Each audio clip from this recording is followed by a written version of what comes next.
We're live. Okay, so what I'm going to do, I'm letting the Telegram group know that I just went live on YouTube. Some of you obviously are going to be seeing this when I'm not live, right? So I'm letting the Telegram group now know. Some people will come in. We'll start the Q&A. That's what's going to happen. And then that's what we're going to do. Live on YouTube. People are seeing it.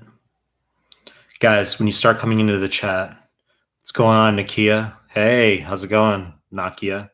What are you up to? Yeah, what's going on? What do you, Mustafa? What's going on? Immuno PDF is ace, guys. As you come into the chat, give the video a like as well. Sabi, good to see you, Sabi. What are you up to, Sabi? What's going on, Taj? What's going on, Nazia? I get like dyslexic and like unable to pronounce names like when I see them like on a live stream. Nausea. What's going on? What's going on, Nausea? Dr. K, what's going on? Doing your PDFs, boss. Nakia. Carson, good to see you. Good to see you, Carson. Thank you for give time. God bless you. Mustafa, oh, smile. It's funny. Find myself, yay, smiling Mike. Mara, all hi. Guys, give the video a like. Find myself, yeah. Carson, love you. COVID 21 joins the chat. Yo, good to see you back, COVID. Saraz, Sretha, hey, nice to see you back, Taj. Guys, give the video a like, it'll kick up the algorithm. Pamela Anderson has joined the chat. Pamela Anderson is here. Pamela and Okaka. I'm just kidding, Pamela. It's Pamela Anderson. Not many people named Pamela, right? Like, how many people do you know named Pamela? It's a good name. I like the name Pamela. It's a good name. It's a good, very feminine name. Mohammed Mohsen, how are you doing? Doing well. Kwaku Darkwa says wrong fucking answer. Carson, I want to meet you. You're a fucking dude. I have no like desire to meet a dude. You know what I'm saying? Like, what utility do I have to like meet up with a dude? Mohammed Mohsen, happy to see you. Dr. K, love from India.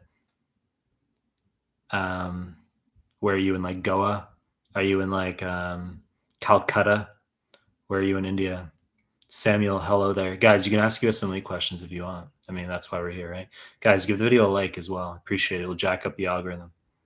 Samuel, music, hello there. Saraz, Yobro, Michael, Bethamariam. Hey, Dr. Mike. From Nepal. A lot of fucking people from Nepal and Japan here. A lot of people from Nepal. Asana Asif. Hi, Mike. Here we go. First USMLE question, right? Here we go. Hi, Mike. You rolled 41% complete and have 56%. Test is end of August. What's your suggestion? 56% in UWorld, it's like obviously not where we want it to be. I say I like 60s plus, right? But I've also articulated repeatedly that I don't give a fuck about exact percentages in QBank. I don't care, because it's about changing our management. So whether you're getting a 56%, whether you're getting, a 78%, it doesn't change our management in the sense that you're still just going to be going through QBank, right? That's what you still need to do. So yeah, I just want you to work through, but your test is in August. You ultimately need a month, Asan, to finish all your NBMEs 20 through 24, then free 120, then 25 through 31. I want a month, about a month and 4 days for all those forms. So you got to say, is your exam August like 18th, let's say? Well, then we'd want you to start the NBMEs, July 15th-ish. And so you'd be doing QBank between now and July 15th-ish. So I ideally want you to finish all of UWorld, though. Now, if you can't move your test, you could just curtail UWorld early. You're going to sit NBMEs 2021 offline when you finish, let's say, 60% of UWorld by mid-July. And if you do well, if you're getting, I say I want 205, 210 plus equivalent. If you're doing well on those NBMEs, then you could just move through with the rest of them and then ultimately sit, right? There's no issues doing that in August, your original testing date. So, but if your exam, if your 20 and 21 NBME percentages and ultimately the 3-digit conversions are not where they need to be, I would not have you progress to NBME 22, and I'd have you finish QBank. I've said, right? I want you to do all of QBank. I don't want you to curtail it. Guys, if you're joining the chat here, please give the video a like. I really appreciate it. There's 41 of you here, and only 12 have liked it. It'll help with the algorithm. Really appreciate it. Nakia Brooks, if a student fails following all of your bomb advice, what do you find was the biggest contributor to them failing? Not doing the advice, right? That's how it is. Like when you give advice, the vast majority of people are not going to do everything. That's how it works. Okay, so that applies not just to USMLE, it applies to basically anything. But if I say, memorize all the NBMEs 20 through 31 free 120, that's not insurmountable. Students can tackle that. They'll go through the NBMEs. They might do a cursory pass. They don't go through them well, but students usually don't have a problem with that. They might be able to finish a QBank. Sometimes they don't. So I'd say the easiest is getting through 20 through 31 free 120, knocking out all those forms. Getting through an entire QBank, it's not hard. It's just clockwork, right? But then what's more difficult is you get students who most don't go through all my PDFs, or they do they either can't read them. You try to read them, they're difficult, or you cake out after you read like 20 pages of a PDF, or you start skimming, or, but that's how it was during the FA era. It's no different, right? Like, back in the day, like, someone would read FA 3 times, like a decade ago when I studied, or 11 years ago for step 1, you try to read FA 3 times and you still wouldn't remember everything. So people will try to read my PDFs. Maybe they don't make the inroads the way they need to, or they just don't hit the PDFs at all. And then, of course, the YouTube MCQs, you get some people who do the daily question. That's obviously superior to not doing anything. But, how many people are going back through all my old questions, right? It's like when someone asks a question, especially in the Telegram group, I don't need to, after every fucking question, point them to like 5 different times I've said it in a PDF, or like 6 different questions I've made on YouTube about it. But it's pretty much like every fucking question a student has, I've covered it. They just haven't seen it in my content. There's no entitlement. It's not about that, about someone going through my content. You're asking like, why might someone not get the scores they need? It's because they're not going through the content usually. That's what it is.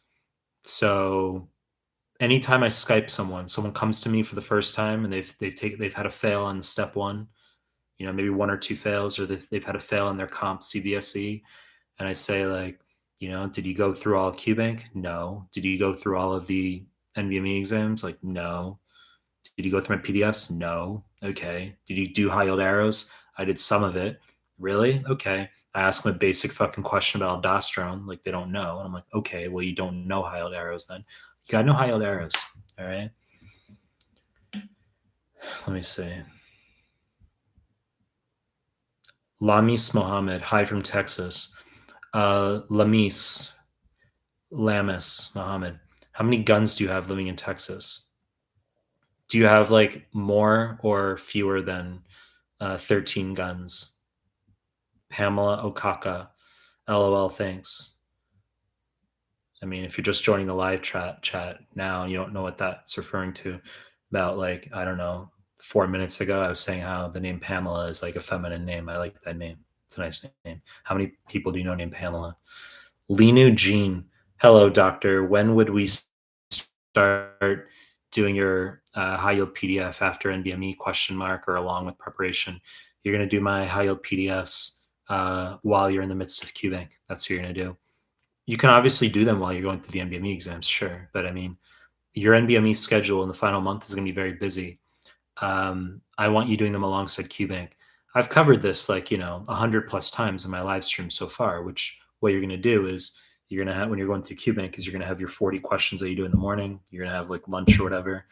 Then your afternoon, evening is going to be either 40 more questions. You titrate up to 80 on a given day, or you're doing my PDFs as the afternoon phase, okay, with my YouTube MCQs. That's how you can, for example, cover a topic subject specific while you're going through QBank random untimed tutor. In other words, I said go through QBank untimed random tutor, you're doing that. But let's say you have a cardio quiz in school in 2 weeks, or you think you suck jack fucking shit at neuro, as an example. Well, what you can do is after you do the untimed tutor random QBank in the morning, 40 questions, you have lunch, then the evening, afternoon, evening, you do the cardio PDF reading plus cardio playlist questions from my YouTube MCQs, right? So that's cardio subject specific, or you do my neuroanatomy or regular neuro PDF with the playlist YouTube MCQs that covers neuro subject specific for your school quiz, or because you feel you need remediation in it while you're still making inroads through QBank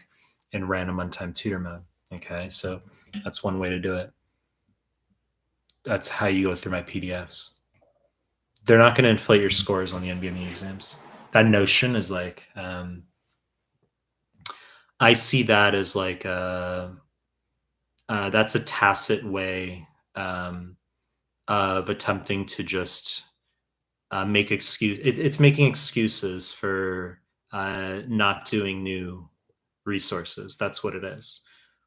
You know, you get some students who like don't like, you know, the idea of going through my PDFs. Like maybe they don't want to change their routine, or they require more social proof. You know, so you have some people who are in the business of saying no, period, and then they can use that as a pretext that, you know, the Mehlman PDFs might artificially inflate your scores. It's nonsense, because if you're going through the right materials, then your scores are going to go up, right?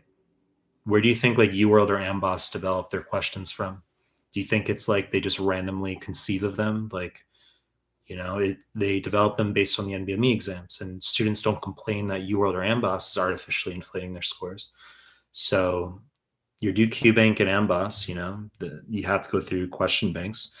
They're not artificially inflating your scores. You're learning the fucking material that's on the NBME, which is the USMLE. That's the fucking point. So you do all that and you do my PDFs, it's NBME content. Yeah, I mean, you're studying what's on the exam. That's the point. Nancy says, hey, Mike, grateful for your videos and PDFs. Like, could you highlight how to approach if you fail step one? If you fail step one, I would want to know like when you need to sit by next. Is your school going to force you to sit by a certain date, or could you just sit whenever? And then I would ask you which NBMEs you've done. I'd want to know the scores that you had going into the step one. Obviously, it's a pass-fail exam, but I'd want to know your approximate. Were you getting like 43% cataclysmically failing, or were you getting like 60%, like almost passing? Borderline. So like I'd want to know approximately how much of a distance do we have to get you up, and then also I could use that to gauge. Could I just have you do like NBME 20? Like if you haven't done all the PDFs, or sorry, all the NBMEs, I could have you do like NBME 20 or 21 or maybe 25 or 26. I could have you do one of the NBMEs, see where you fall. And if you do well in the NBME, I could move you through with PDFs. But usually what's going to happen is I'd have you on QBank for like 1 to 2 months, 40 questions while you're going through my PDFs. And then you go back into the NBME exams. That's what it's got to entail. You need momentum with question banks. It can't just be like you say you've done all of UWorld, but it took you like 9 months to do it. You can't have that. It's like you got to have momentum where you've done like the bulk of it within like 2 months or something. If let's say you've already gone through, let's say you're telling me you failed step one, and you did like 80% of UWorld before you took step one, you did like 5 NBMEs or something, I might just switch you just brand new into a fresh, you know, like Amboss. Just have like a fresh, brand new, like if money's not an issue, okay, and you can just buy a subscription, I would just switch you over to Amboss as an example. Sometimes a fresh start can be very helpful rather than just being like, well, things are gonna drag on in UWorld again, and you feel like it's old and you don't want to be there. It's just you need to be galvanized somewhat. I could switch you over to a different QBank, but pretty much 1 to 2 months of QBank before the NBMEs again is what we're gonna need to get you through step one. And my PDFs, my YouTube MCQs, I said. Kwaku Darkwa, what can we do while waiting for step one results? Well, I mean, that depends on your scenario, right? Like if you're in summer, you can take on the perspective of like travel or something, take a break.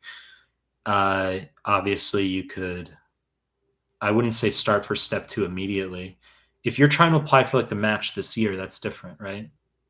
That's possible because there's those of you who sit step one now, and then you want to get step two out of the way so you can apply for the match.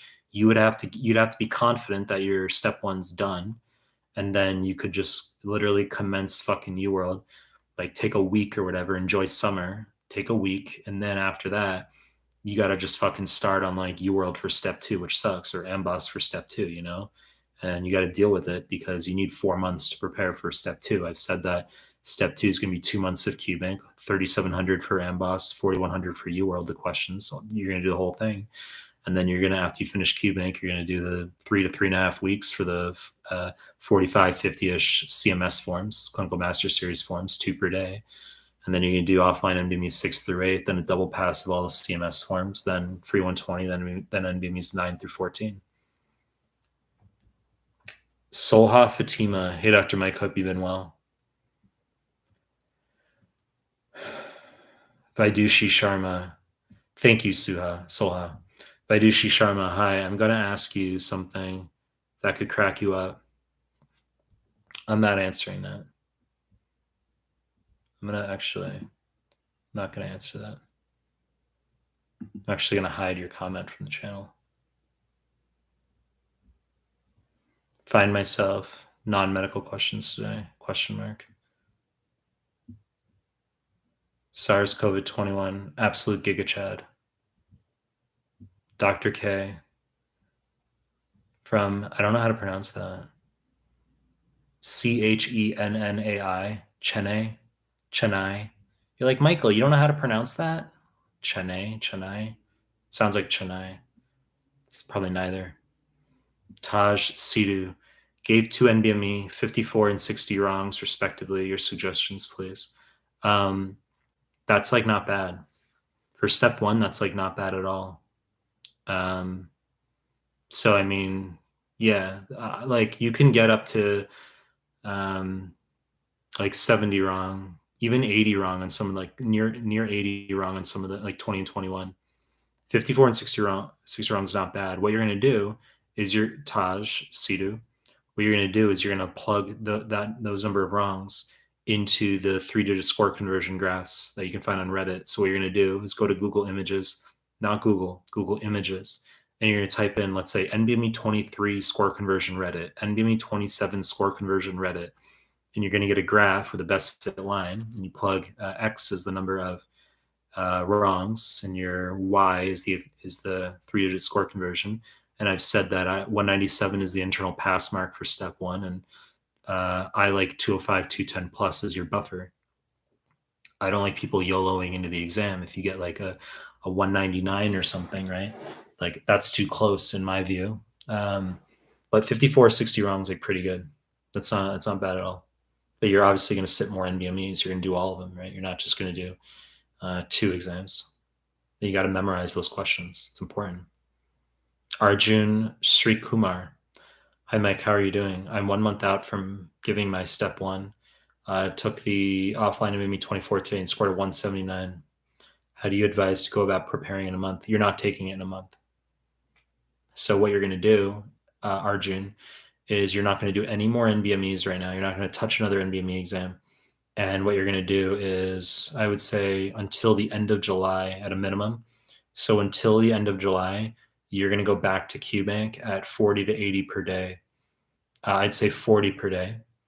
And you're going to do those in the morning, 4 blocks of 10, untimed tutor random. And then you're going to go through my PDFs. You got to go through cardiopulmonary, gastro, heme. You got to go through high-yield arrows. Obviously, immuno, neuroanatomy. You can go through all of them, but cardiopulmonary, gastro, heme, and high-yield arrows, you got to knock out as your afternoon, evening phase. You're going to go through my YouTube MCQs. You're going to do that until the end of July. And then you're going to sit NBME 20. I don't know why you chose 24, but you're going to sit NBME 20. And we're going to see how you go. If you get between a 190 to 196 on NBME 20, 3-digit score conversion, you can proceed to NBME 21. If you get between a 190 to 196 on NBME 21, you can proceed to 22. I've said 197 is the pass equivalent, so I allow a mild fail, essentially, on 2021.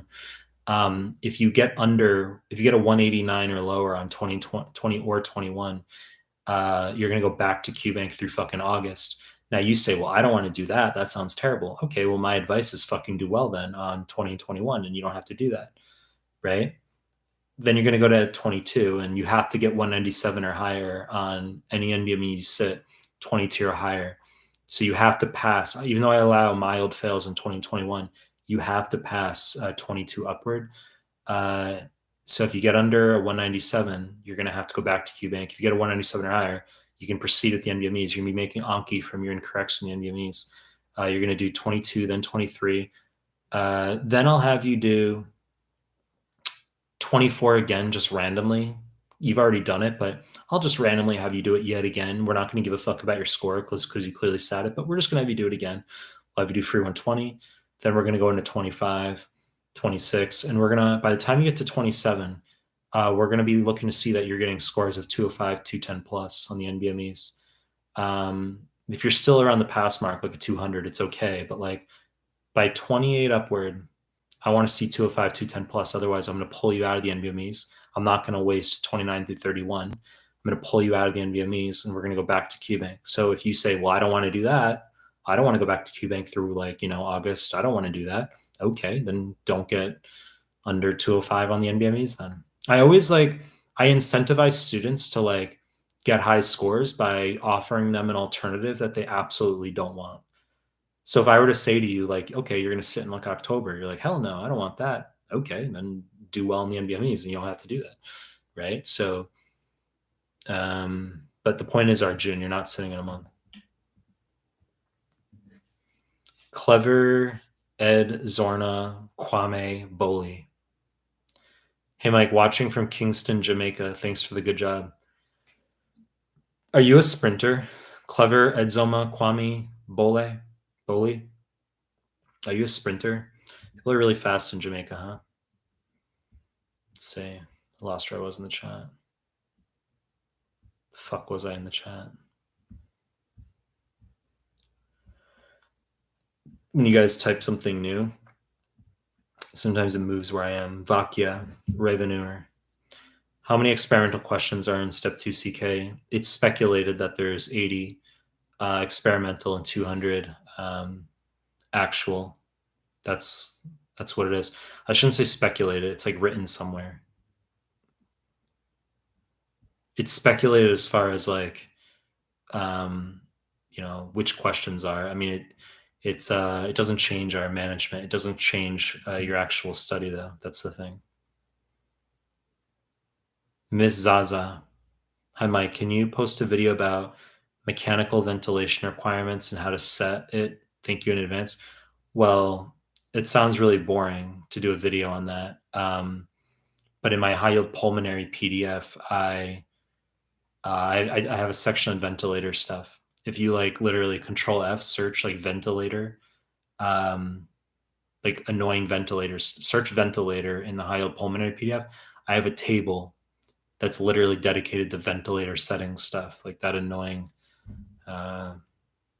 content for 2CK. Stigmata, having difficulty memorizing Wigger's diagrams. Completely understand it, but consumes a lot of time to analyze them, each question and diagnose. Not important. Ahmed, do residencies look at how long you have taken to take step 1? The answer is no. I'm struggling passing comp for a year. While residencies look at this, they don't give a fuck. I talked about this in like my prior live streams. People don't give a fuck about the amount of time it takes for you to get through the steps. They don't care if you have like 6 months off, a year off. Students tend to like fixate thinking like, if I have a year off that's unexplained, that's going to hurt me in terms of my match and stuff. USMLE residencies don't give a fuck. They're just going to look at your numbers. Okay. So if you take like, 2 years off, that would raise an eyebrow because you start to detrain after that amount of time. But if you've taken like a year off and, life happens, sometimes people have like family issues, someone passes away, or there's financial issues and, you have to take on a job for a while, or like people have kids, like things happen. And so they just look at numbers. That's pretty much what matters. Okay, don't worry too much about how long it's taking you to take step one or comp. I would say it doesn't matter. Avisha R. Growal. Hey, Mike, I'm not able to recall anything from first aid, like those weak parts from starting the exam coming soon. What should I do? Should I read the whole of FA again, point by point, or just do questions and review?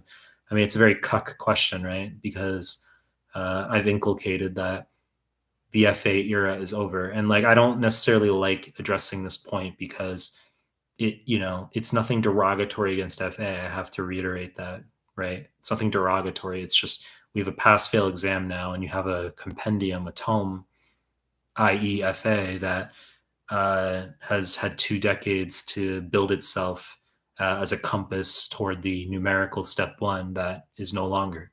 So, we have a pass fail step one. You should be going through my PDFs, and those are on spot for getting you through the pass fail step one without wasting your fucking time. They're my PDFs are sans the superfluousness, right? Because for FA, you got to read 50 fucking points for like one to contribute to a kinetic score augmentation. So I would just go through my PDFs. I mean, it's like, what do you want me to say? Ahmed Malad. Hi, what are the materials from CK that can help me for my step one? I would not study CK material for step one. I would not. The other way around, though, if you say like, well, what should I study for? What step one material could potentially help me on 2CK? The answer could be you can look at my immunology PDF, the big table on immunodeficiencies. Those will help for pediatrics for 2CK.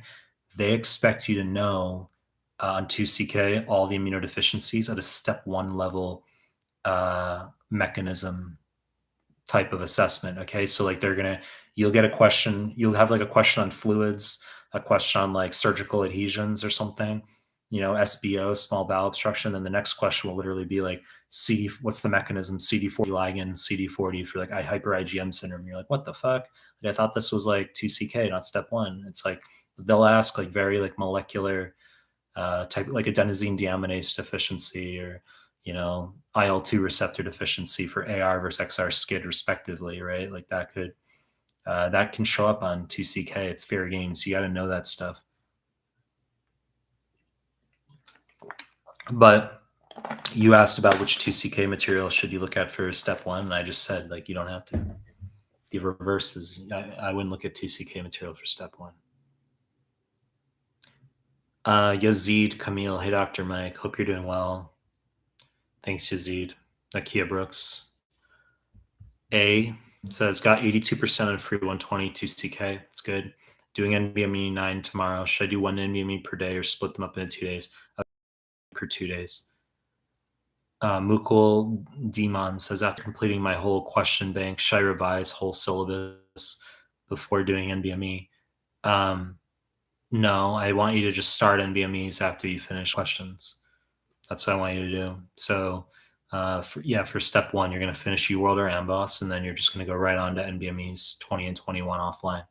And you're going to start the whole process of memorizing those NVMEs with making screenshots of your Anki, making screenshots of your incorrects into Anki, as I've talked about doing.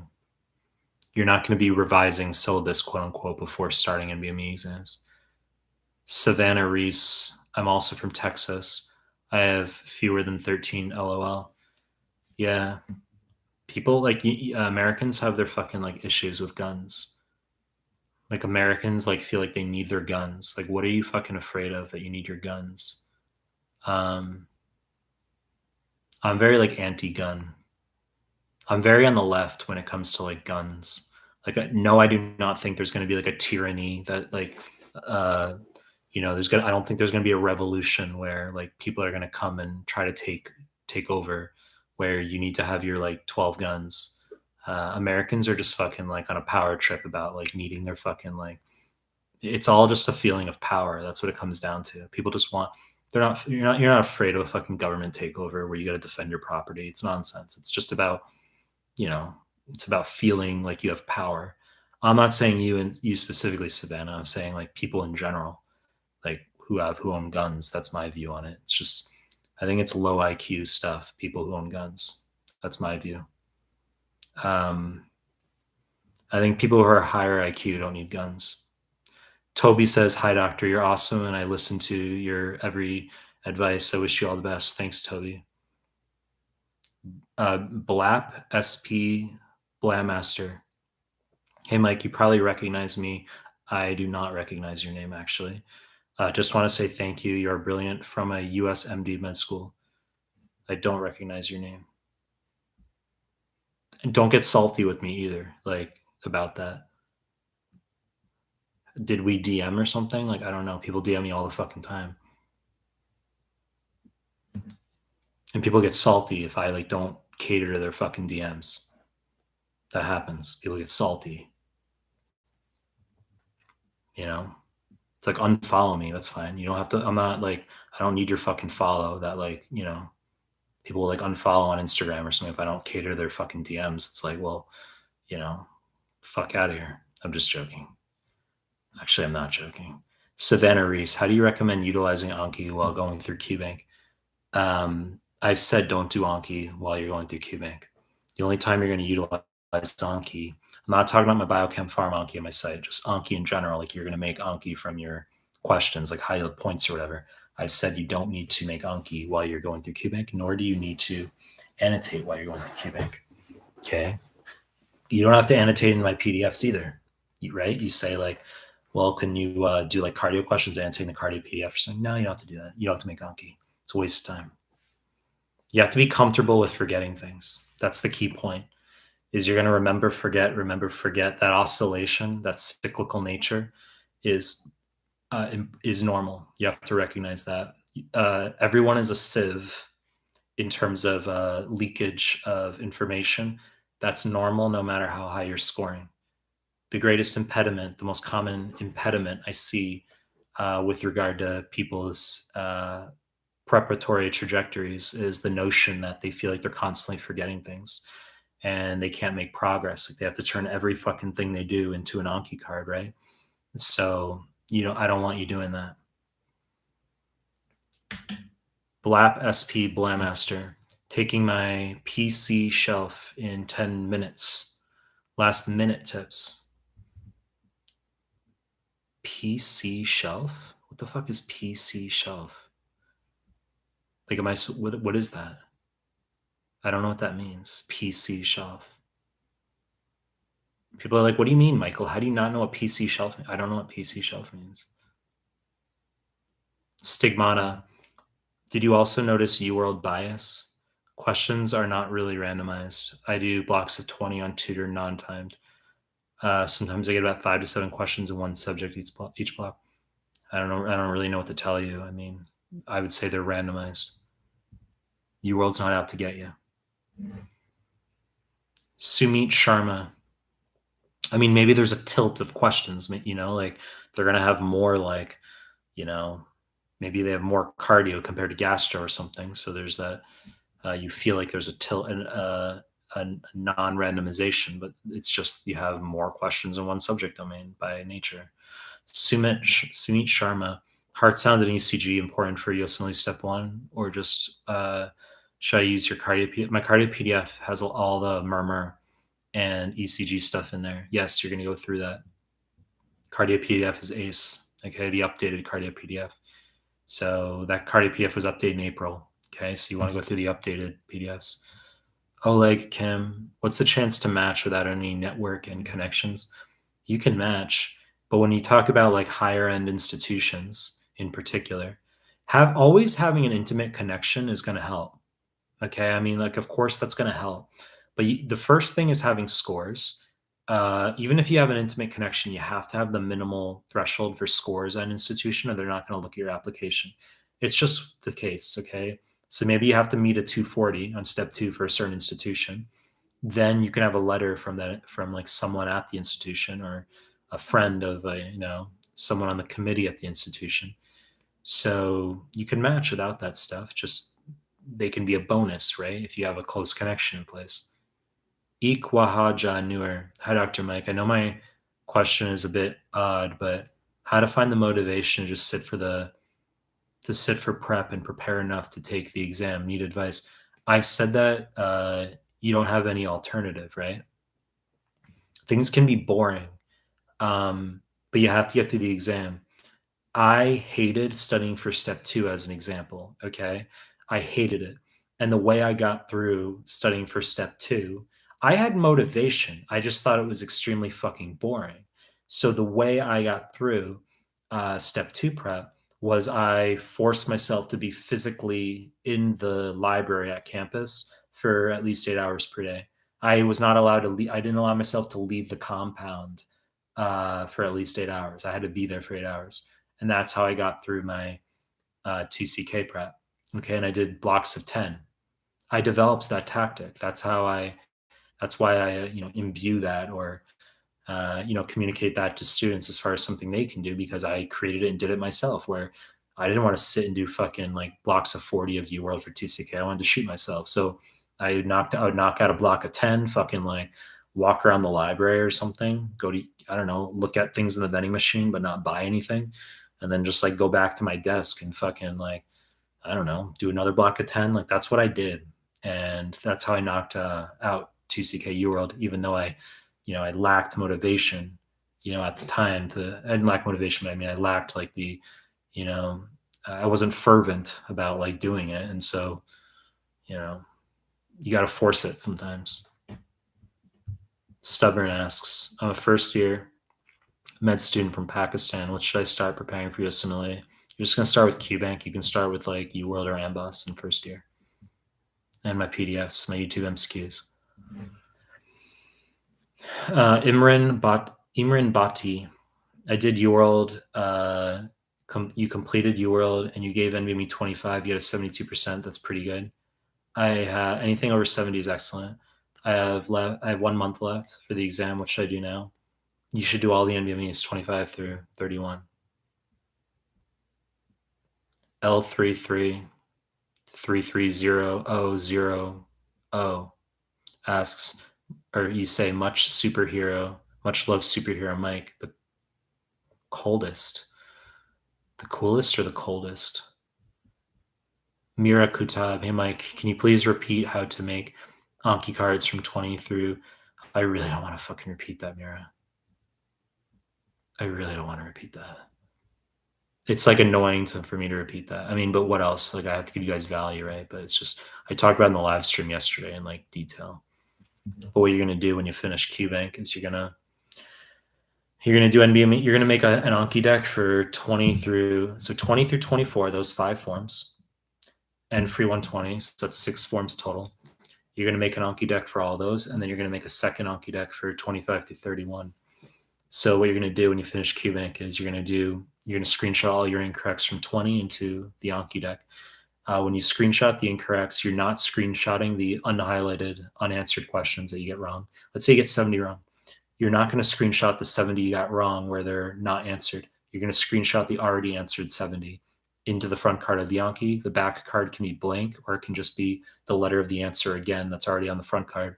I don't want you writing explanations, okay? You're not going to have time, but I want you screenshotting all the already highlighted answered questions.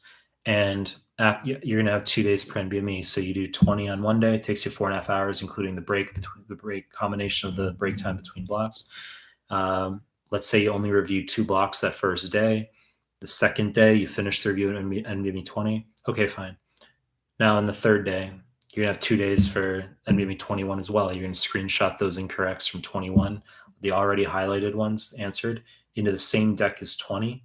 Say you get 70 wrong, okay? They go into the deck with 20. You finish on the second day, the review of 21, all 200 questions. After you finish everything with 21, you're going to redo those incorrects from NVMe 20 that you just fucking did 2 days earlier, okay? Now, because they're already answered, the point of looking at the questions is not to pretend as though you've never seen the questions before. You're not going to have time if you're trying to guess every question as though it's new. You're supposed to look at the question and say, well, clearly D is fucking highlighted. It's cardiac tamponade. And I chose A, pericarditis. So you quickly say to yourself, like for 20 seconds, why it was one versus the other. You say, well, It's cardiac tamponade because it's Beck triad, right? Muffled heart sounds, JVD, hypotension, plus or minus pulse paradoxis. And then why was pericarditis wrong? Well, that's chest pain that's worse when leaning back, better when leaning forward, etc. So you kind of like articulate to yourself different things that might be high yield for both of them. And then if there's other high yield answer choices, such as such as cor pulmonale, you can review those. If there's nonsense answer choices like weird enzymes, you don't have to worry about them. But then you're just going to move to the next card. So 2021, then you go on NBME 22, you do the same thing. You review the whole thing. The screenshot incorrects go into the same deck as 2021. After you finish the entirety of the review of 22, you're going to redo the incorrects from 2021 that you just fucking did 2 and 4 days ago, respectively. And then, or actually, well, 4 and 2 days ago, respectively. But the point is, you're going to keep going. It's going to be, and maybe 24. After you finish 24, you're going to redo the incorrects from 20 through 23. You do free 120, finish it. You're going to redo the incorrects from 20, 21, 22, 23, 24. Okay. So after you do all that, you basically memorized 20 through 24, free 120. You've memorized the incorrects from them. Now Anki ends. There's no more Anki for the time being. The following day, you can do 20 and 21 back to back, 400 questions, as though you've never done those exams before. Okay, there's no Anki.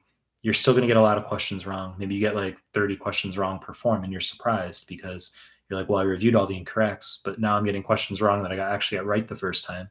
So that's going to happen, but you're going to do all 400 questions. It's not too like overwhelming or beleaguering because let's say you got 70 wrong per form. So you do 20 and 21 again back to back, 400 questions. Well, that's 140 out of 400 that you already reviewed multiple times leading up to this. And then 260 out of 400, well, you got them right the first time. So you do 20 and 21 back to back. The next day, you're going to do 22, 23 back to back, no Anki. The next day, you're going to do 24 and free 120, 320 questions total back to back, no Anki. Then you're going to move to NBME 25 the following day. And once you move to NBME 25, the door closes on 20 through 24 and free 120 for the rest of your entire life. You're never looking at those exams again. Okay. So now you go on NBME 25 and you're going to repeat the process with a brand new, fresh Anki deck. Okay. So you can, just do stacked reviews. So for example, you finish NBME 28, you screenshot all those into the Anki, and then you're going to do 25, 26, 27 review of the incorrects. You do finish NBME 30, review the whole thing, screenshot them into the deck, and then you're going to redo the incorrects in 25, 26, 27, 28, 29. You finish NBME 31, you get the point. You're going to do 25 through 30 incorrects. And then after you finish NBME 31, 2 days per exam, you're going to have back-to-back forms. So then you're going to do 25, 26, 400 questions on a day, no Anki. The next day, 27, 28, 400 questions, back-to-back, no Anki. The next day, 29, 30, back-to-back, 400 questions, no Anki. The fourth day, you're going to do 31 alone, 200 questions, no Anki. Then you can take maybe like a biostats day, 2 hours, 3 hours doing some biostats.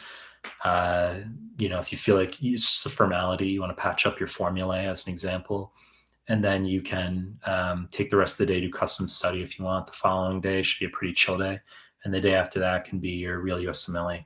So that's an example template of like what a final schedule could be. I'm giving you an example right now. It's never cookie cutter for every student, but I like people doing the final NBMEs like that. If, for example, I have a student who comes to me and they've done like, let's say NBMEs, they tell me, they're like, I failed step 1. I did NBMEs like, 27 through 31 prior. Like, what should I do now? I could have them go through like a month plus of QBank, whatever. And then when I have them dabble into the NBMEs again, what I might have them do is start with 27 through 31 that they've already fucking done, which we're not going to care about their scores, but we're going to use them for revision purposes. So I'll give them like 2 days per NBME. I'm like, you're going to do 27 through 31. No, we're not going to care about your scores. Maybe you'll get like 80% correct or something, which is like high because you did do them in the past, but you're going to memorize them with like Anki. And then we're going to, after you finish 31, we're going to have you do NBME 20, then 21. Okay. So I can like shuffle up. I can, calibrate based on like the order I want to do the NBMEs with the student. But that's how you'd make Anki with the final NBME exams. And if you think about it, like, so not only are you doing all 20 through 31, that's 12 NBMEs. That's going to be, so 200 questions to perform, 2,400 questions, free 120. So that's 120. So that's 25, 20 questions. I'm having you do all those twice, right? Because I said you're going to do them on back-to-back days as well after you've already finished them. So you're doing all the NBMEs twice in the final month. So that's 2520 times 2. It's 5040, 5,040 questions, and that doesn't even include the review of the incorrects from the Yankee cards. So if you include the incorrects from the Yankee cards, you're talking probably like 6,000 questions for a lot of students that they're going to do in the last month. That's all NBME. And that's how you fucking pass comp. That's how you fucking pass the USMLE, is you have to memorize these NBME exams in the final month. Meanwhile, students are doing like a few NBMEs, they get their score prediction, and then they think like that somehow. They're like, yeah, I reviewed the NBMEs. Like, no, you didn't. Because if you review the NBMEs the way I fucking like say to do it, like, you're gonna pass, okay? And as I've already said multiple times, like, if your scores aren't where they need to be, I don't have you waste the NBMEs. I'll have to say this a lot. Like, occasionally I get a student like come to me, and they'll be like, oh, I failed comp. I did NBMEs 20 through 31, like you said. And then they tell me they got like 44%, like all the fucking NBMEs. I'm like, you wasted all the NBMEs. Like, if you're getting like a low score, if you're getting like, as I said, like under 190 equivalent for 20 and 21, if you're getting like under 60% correct on the NBMEs, I don't want you wasting the remaining NBMEs. I'll pull you out of the NBMEs, have you do just QBank. I'll have you go back to QBank. So yes, I want you to do 20 through 31 free 120. Yes, I want you to do those prior to your comp, as an example, or your real USMLE. But if you're gonna literally be failing them outright, like, you're not ready to sit them, you have to postpone your USMLE. Or for comp, usually I might sometimes students get multiple attempts at those comps. Preparing for comps a whole different story. Okay, I made videos on that as well. Hope that answered your question.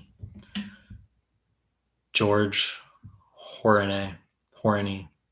George Horny, is that literally your fucking name? George Horny. Do you review UWorld questions after doing a set, or just read explanations and move on? Well, I mean, you're just going to I just want you to read you want to understand why you got questions wrong in QBank, right? But I want you reading all the explanations. I do. I lost where I was in the chat. Let's see, where were we? I'm literally looking for, there we are. Or just read, I want you to read all the explanations if possible. Jay says, if I'm planning on doing MBOX, UWorld, and your audio QBank PDFs, plus CMS forms throughout the year during rotations for CK, would it be better to do MBOX or UWorld first for each rotation? It doesn't matter. They're non-superior to each other.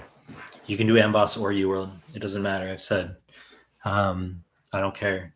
I see them as non-superior to each other. Jay Moore, hey Mike, usually love to. I was just making sure you didn't write something like write pejoratives. You want to ask a cut question? You say, to be serious, got an 86. You got an 86 on NBME 30 after using my PDFs and QBank for 10 weeks or so. Thanks so much for all your efforts. It's good, Jay Moore. Taj Sidhu, thank you for your advice, sir. Raymond Body, I'm doing UWorld all subjects and systems mixed. I'm scoring 70. What does this mean? It's high. 70 is high. And I've said, don't get bogged down in your percentage in UWorld. Just move through the QBank. But that 70 is high.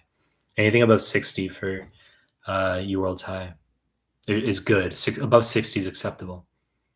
Raymond Body, how much 70% UWorld reflect on real exam? Again, you asked it again. Von Willebrand Disease asks, and I like your icon. Took step 1 yesterday with decent scores and don't know how to feel. Hope it works out, and I appreciate all your support. I really owe you one. How you feel coming out of the real USMLE doesn't mean jack fucking shit, okay? You have to realize that. Like, you'll feel like shit coming out sometimes. Doesn't matter. You're going to score around the average of your NBME exams. Vast majority of people are going to score around the average of their NBMEs. So maybe, like I've said this, 30 people sit, 25 out of 30 are going to score around the average of their NBMEs that they took in the final month. Maybe 3 will score higher than their NBMEs, 2 will score lower. Okay, but how you feel is uncoupled to what your performance will be ultimately. Ume K Abbas. Hi Mike, I got 65% or 199 and then maybe 25. What is the best way to improve cardio and pulm? Do my high yield cardio and pulm PDFs, right? That's what you're gonna do. Do my playlists on cardio and pulm.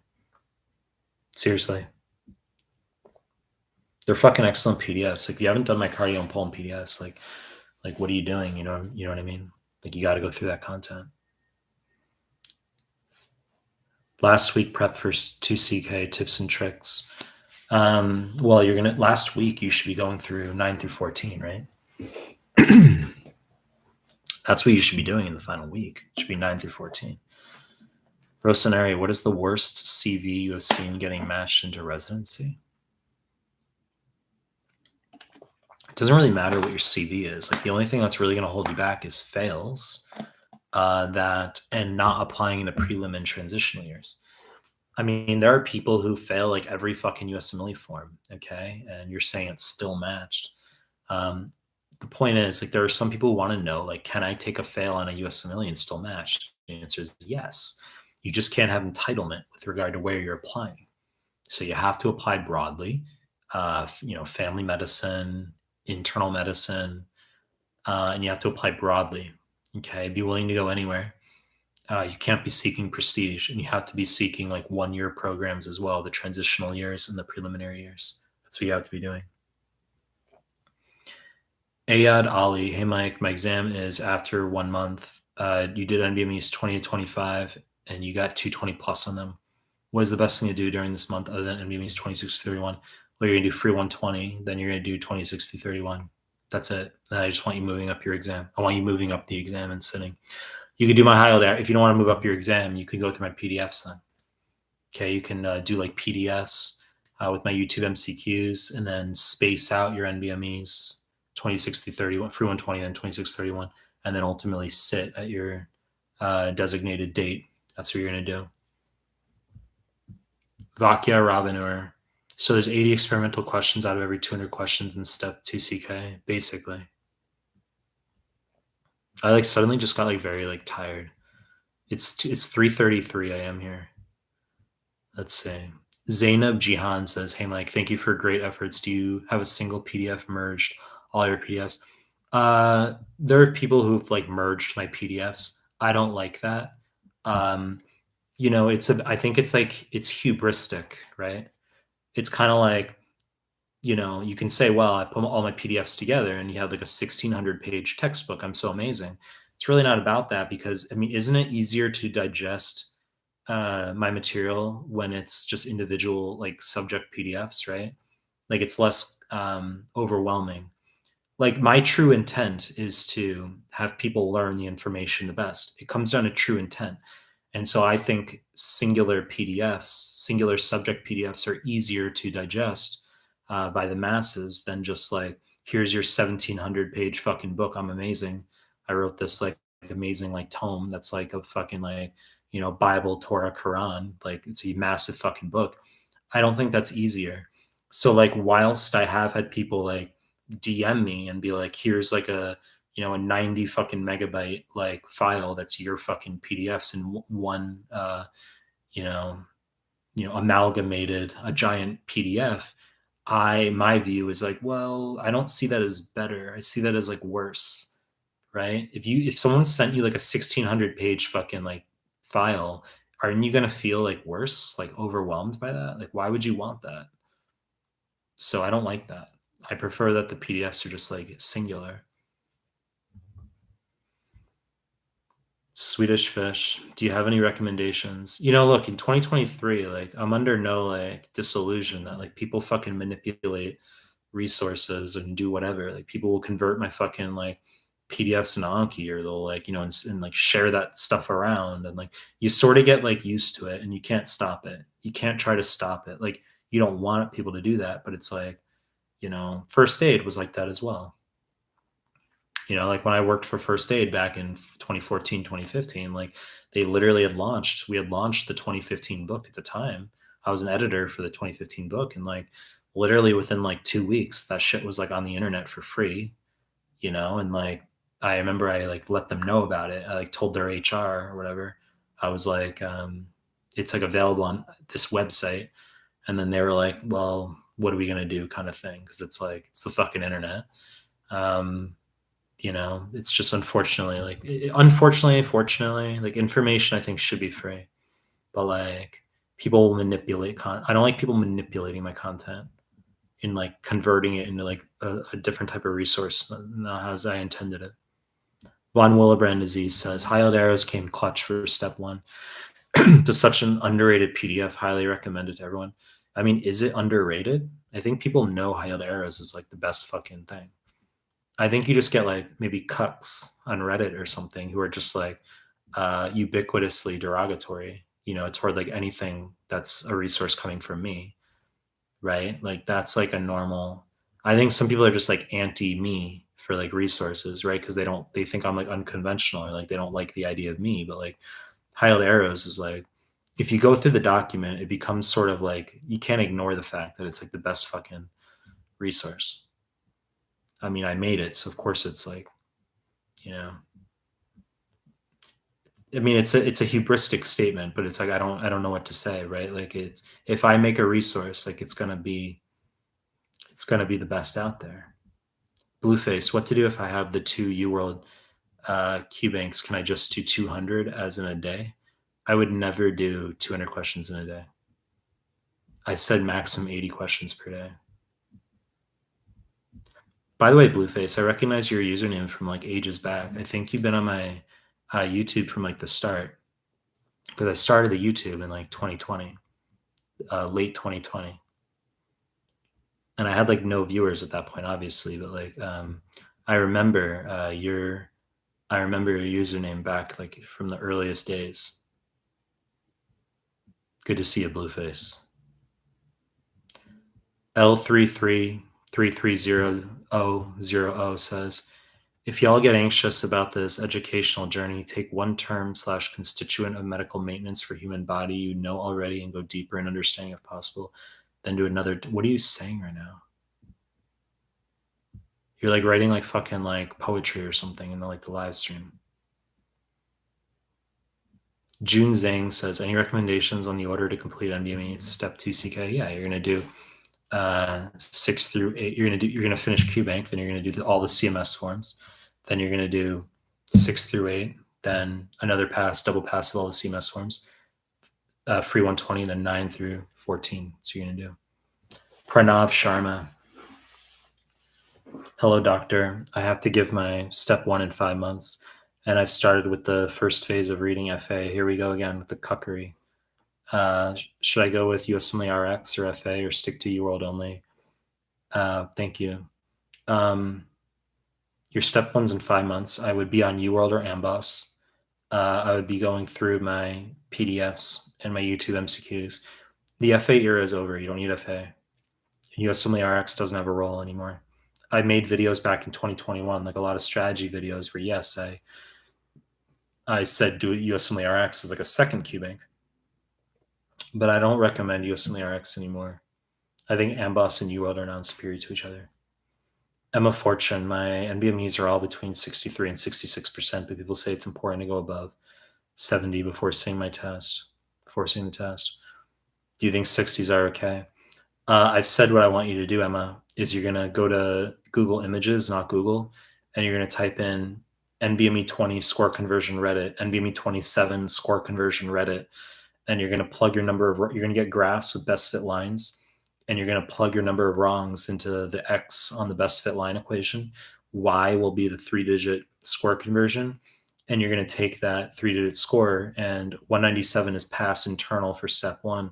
You want a 205 to 210 plus. So when you say your score is like good enough, like for example, you say, should I be above 70, quote unquote? The reason I cumbersomely have you convert a percentage into a 3-digit score is because a 70% on like NBME 26 might be different from a 70% on NBME 29. So I want you to get 3-digit scores. And then you're going to obviously want a 205, 210 plus to sit. Okay, I don't like people YOLOing where if your conversions are, let's say, 199, I think that's too close. I don't like that. Krishan Muhammad. One of my good friends in high school is named Krishan. Will you work on microbiology PDF, doctor?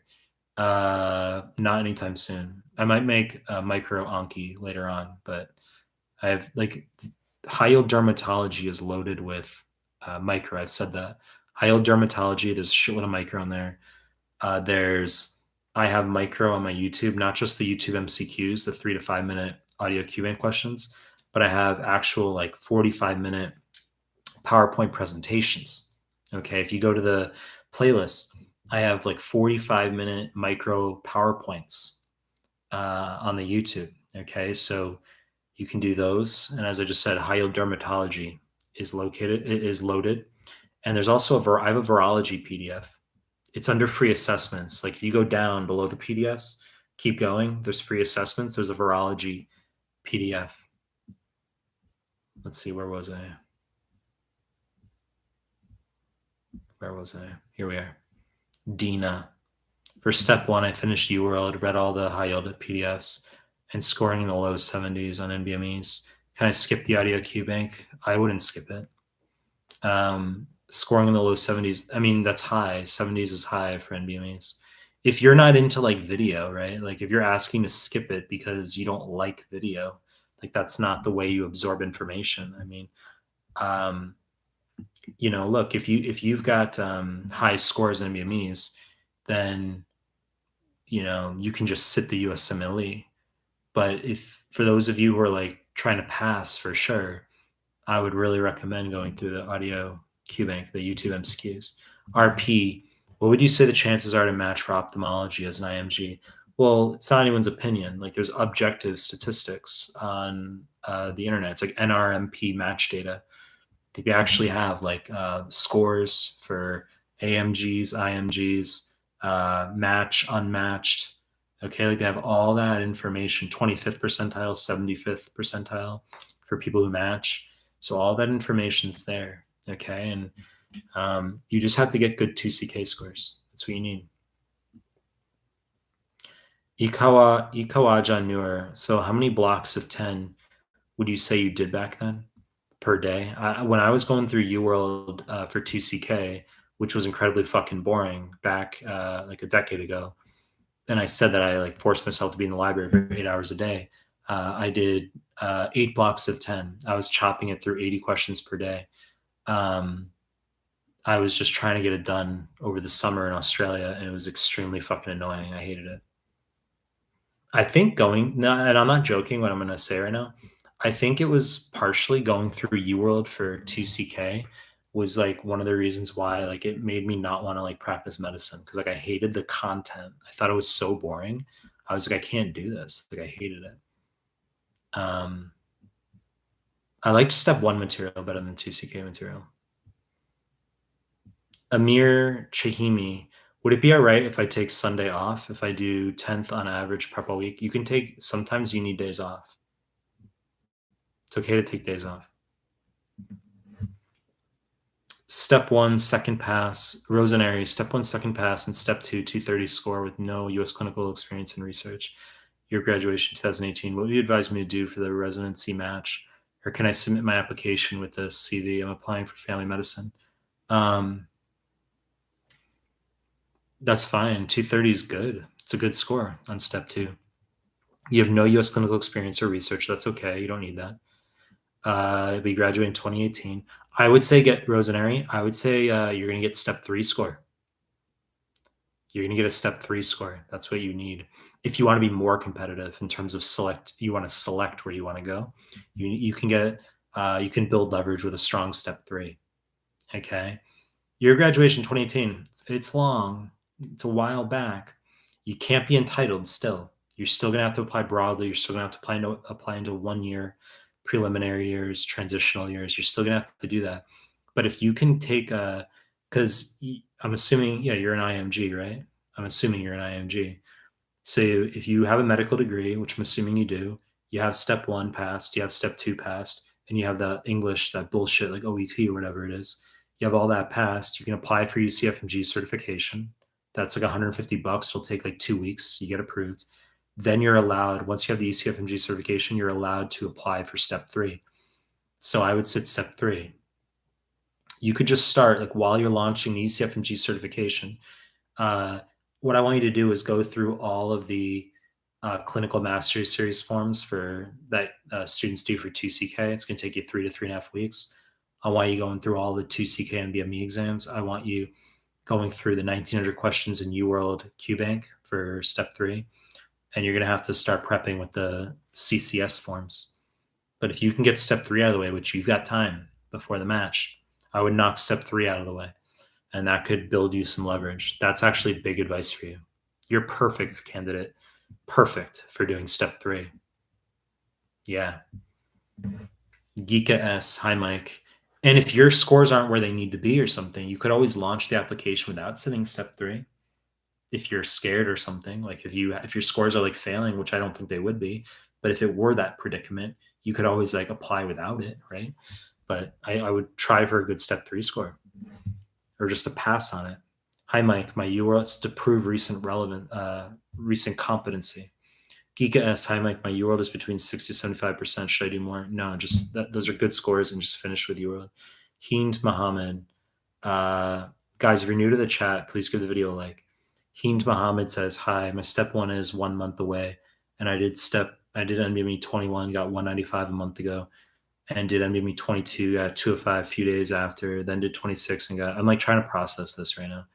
Let's say it gets like later and later, and then I just enter like crackhead zone. 3:47 a.m. where I am.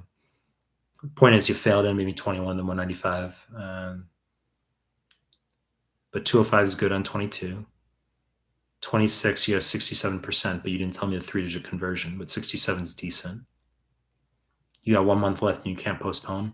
Well, you got to fucking go through 20 through 31, free 120. That's what you're going to do the final month. So I would, and you got to do, you got to focus on the NBME exams. How to space the rest of the NBMEs. I talked about this a bit in the live stream already, about how to go through the final month as an example. I talked about that. Jesus Gutierrez says, hi, Mike, finish UWorld, step 2, CK, question bank, did my incorrects, now doing CMS forms. Do you recommend doing the screenshot incorrects of Anki? No, you don't have to do you don't have to do Anki incorrects from CMS forms. I've said that. You say, well, why not? You don't have to. It's not a problem. If you want to, you can. It's the same. It's on the same spectrum as when students ask, like, why 20 through 31? Why not like 19 or 18? Why start with 20? Well, you could do, you could do Anki for CMS forms or for 18, the fuck am I saying? For 6 through 14.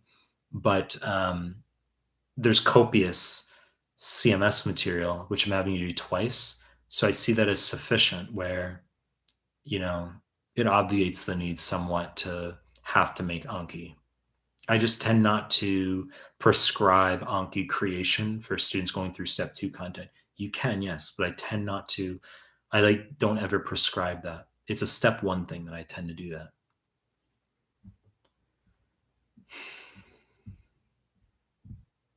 Prasanth Pedinti. Any new upcoming PDFs in the near future you're working on? The answer is no, not right now. I could easily. I just don't feel like it. It's summer, you know what I'm saying? I can't force these things. I could easily knock out PDFs right now. Easily. I just don't feel like it. Moogle 900 with the cat. Sasha Logan. Good to see you, Sasha. Hi, Mike. Would you ever consider going back to practice in a hospital? The answer is no. Do you ever regret leaving medicine? I don't. I don't need that. Like I was never interested in like actually practicing. I just liked information. That's what I sort of like arrived at toward the end of med school, especially. Like I like learning. I don't have interest in like actually like practicing though. I prefer teaching. I like that. That's what I do, right? And I like creating content. I like doing that. And, it's worked out for me, at least for now, right? So, no, I think it's also about like your people have different thresholds for handling uncertainty and risk. It's like, some people are entrepreneurial, for example, and they can handle like, risk ventures or, situations that might not work out or not having a safety net. Medicine's very safe. I just didn't have interest in that. I didn't have interest.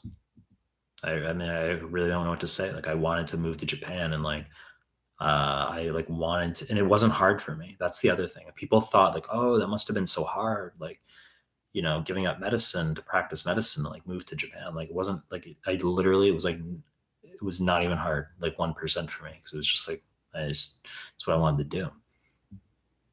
I think what was more annoying was dealing with like other people's like, you know, I remember like my grandmother was like, "Oh, like you wasted all this time," and I'm like, "How is that your perspective?" I'm like, "No, like it was a process."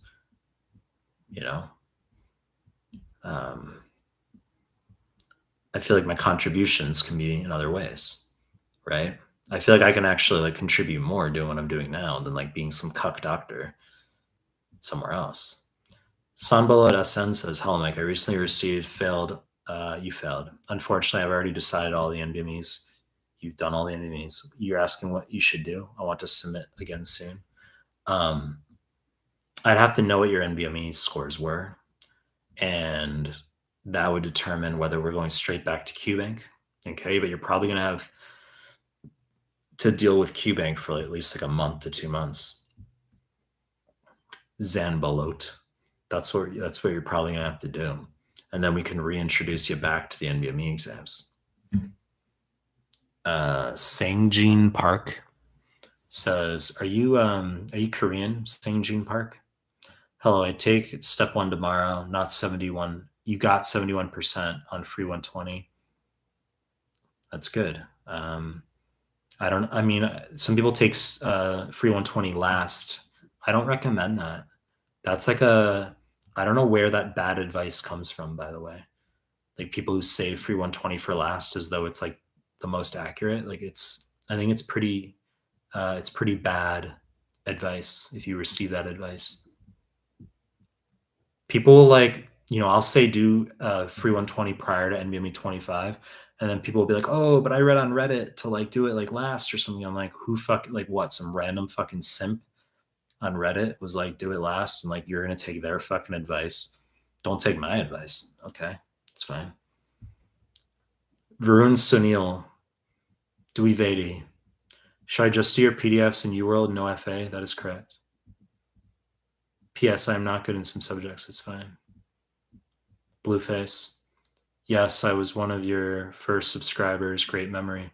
Well, your username's also like, it stands out.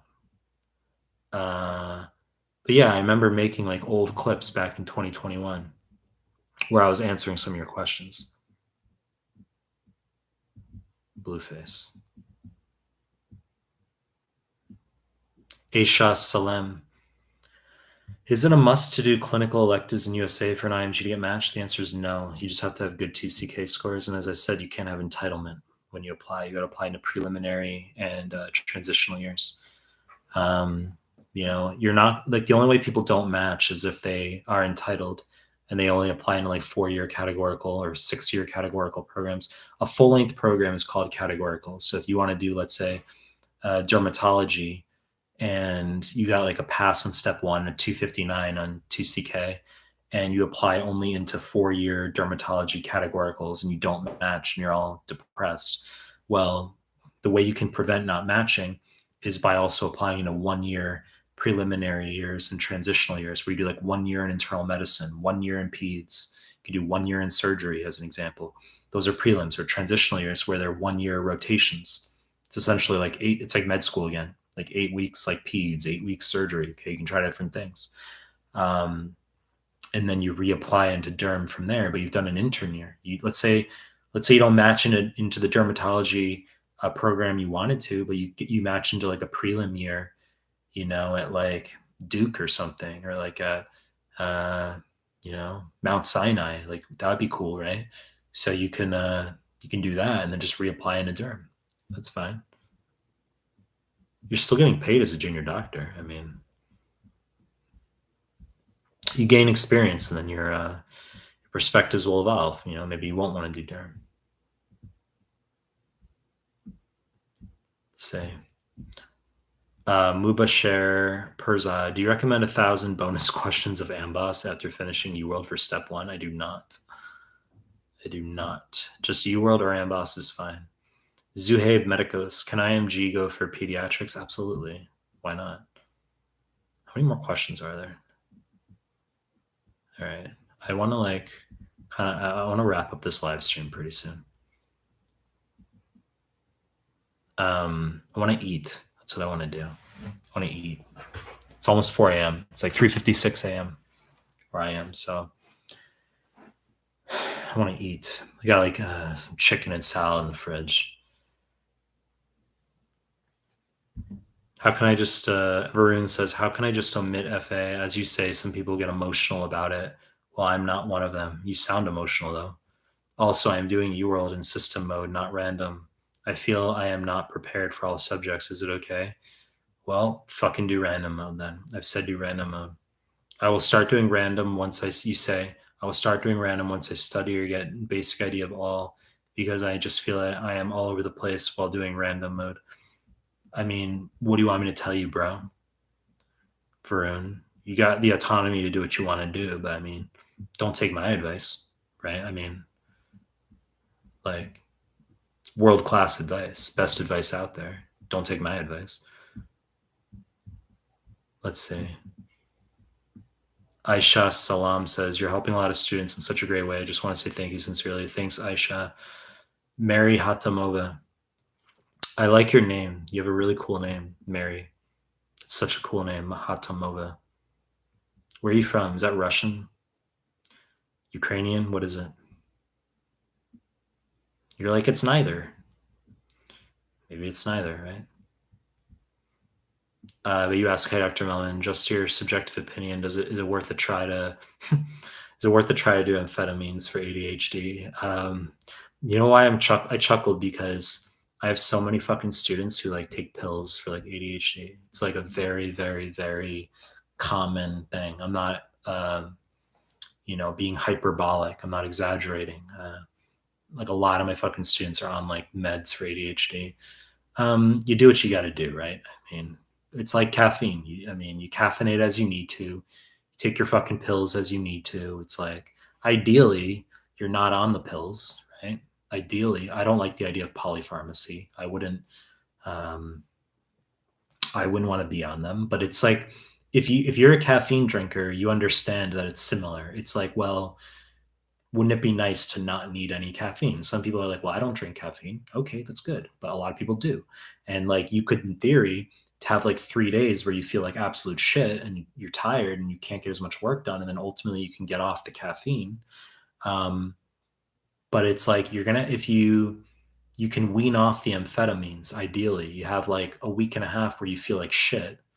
But if it's a situation where like your exam is in like 6 weeks, 8 weeks, or whatever, I just say, look, take your fucking pills. And then after you finish your exam, it's best to wean off the meds. Okay. It's always best to not have to be on reuptake inhibitors or on presynaptic release medications. Okay. Like you don't want to be on that stuff.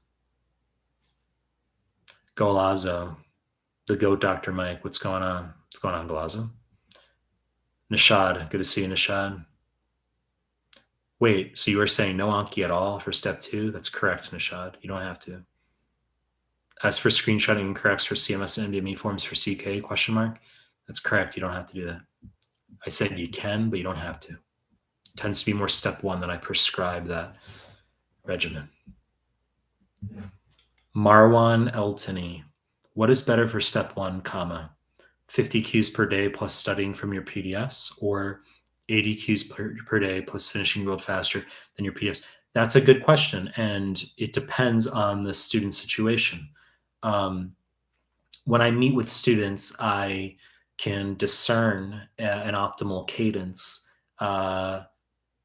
based on my evaluation of his or her study history, the style of learning. Okay, so I palpate those things, but I'd say for many students, 40 per day plus my PDFs is superior to 80 UWorld questions per day. And the reason I say that is because my PDFs are that good. Okay. So this is not about like me trying to like, push my own shit. It's genuinely the case that I know my resources that I put out are that good that you need to do them. Okay. So I'd say 40 per day in the morning, and then you can do my PDFs in the afternoons, evenings, and my YouTube MCQs. I want you getting through my PDFs.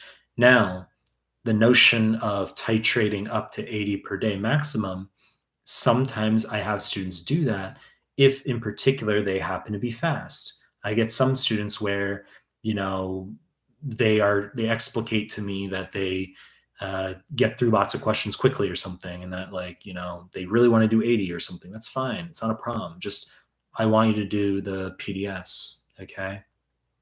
I've said that the first half of the day is going to be fixed, meaning you're going to do your 40 questions. That's not subject to change. Then you have lunch. Then your afternoon evening phase two of the day, that's subject to flexibility where maybe tomorrow you get into the afternoon phase. You already finished your 40 questions and you say, I can't sit and read like a PDF right now. I don't want to do that.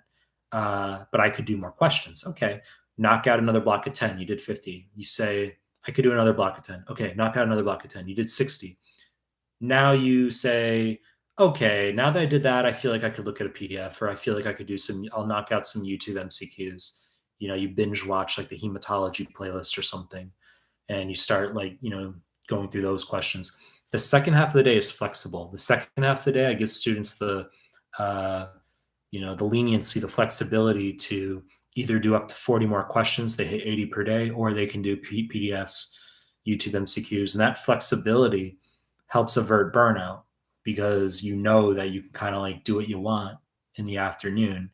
And you say, I really don't want to do like more QBank today. Cool. Well, you don't have to. Just do like my YouTube questions or PDFs, or I don't want to fucking sit and read your PDFs today. Cool. You don't have to. You can do more QBank questions if you want. Right. Let's see. Varun says, you're fucking awesome. Doesn't matter you are a doctor or not. I am a doctor. I graduated med school. But you mean practicing doctor? Yeah. I mean, as I've already said, I don't want to do that. Most important thing is everything you do the best you do. It's so funny. Like people like, it's so funny. Isabella, hi, Dr. Mike. Exam in 40 days for step one. Only took NBME 25, scored 40%. Okay. You're not going to be sitting in 40 days. What do you recommend I do? I just told you you're not going to be sitting in 40 days. I'm reading your PDFs in UWorld. What is also the recommended order for the NBMEs? I've said 23, 24, 41, 20, and 25, 31. But what I want you to do is not touch another NBME for the time being. You're going to do only you're going to do QBank and my PDFs until the end of July. And then you can touch NBME 20. Okay, we'll see how you go on NBME 20. If you can break 190 3-digit score equivalent NBME 20 August 1st, then you can move through to the other NBMEs. I talked about that multiple times in this live stream already. If you can't break 190 equivalent on NBME 20 on August 1st, then you're going to have to go back to QBank. So for the moment, Isabella, you can postpone your exam to August 31st. And you're going to do the NBMEs, I would say, yeah, you can do the NBME starting July 28th. Okay, so you can do NBME 20 on July 28th. You're going to postpone your exam to August 31st, and you're not going to touch another NBME until July 28th, Isabella. But just bear in mind that you might have to move it beyond August 31st. And if you say, well, no, I don't want to do that, that's not what I want to do.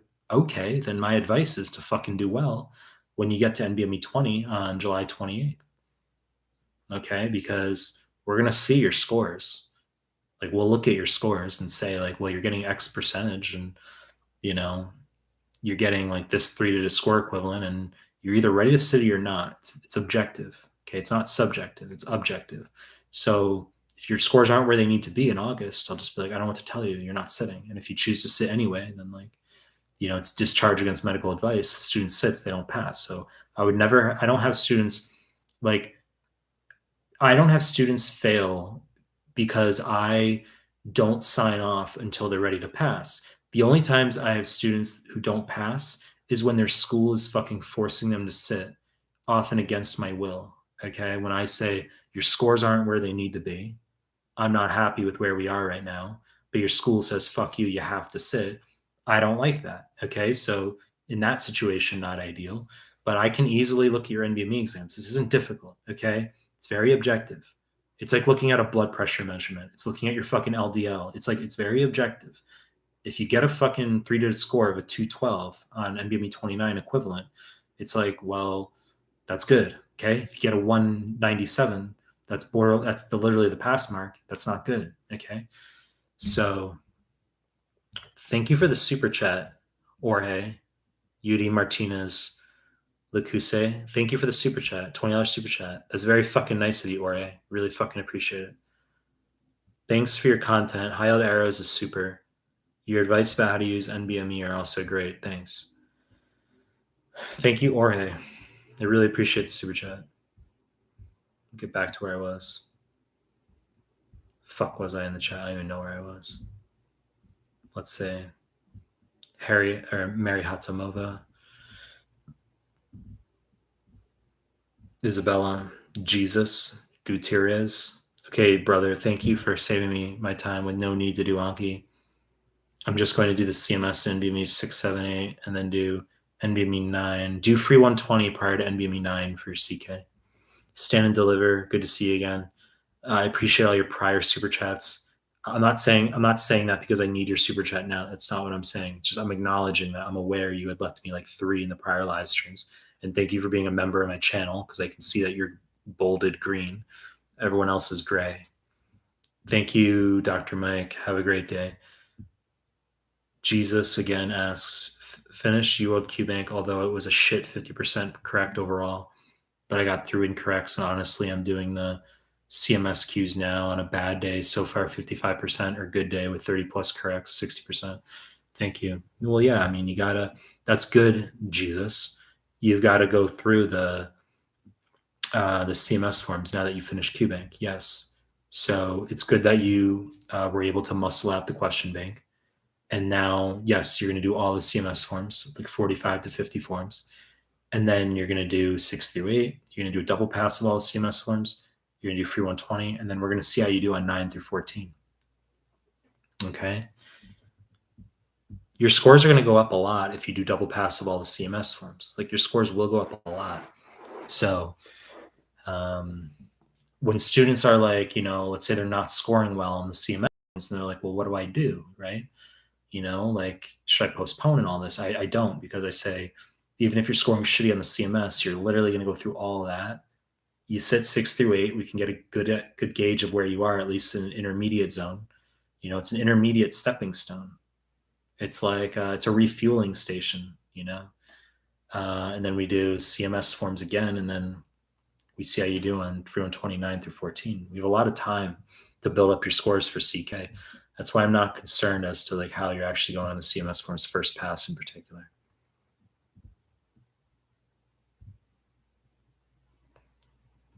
Jesus, you said your content is amazing and very helpful, brother. Enjoy your meal. Well, not having a meal yet, but I will. I had a lot of steak for dinner earlier. I had steak. I had shishito, which is green pepper. I had a salad with salmon, and then I had a protein shake.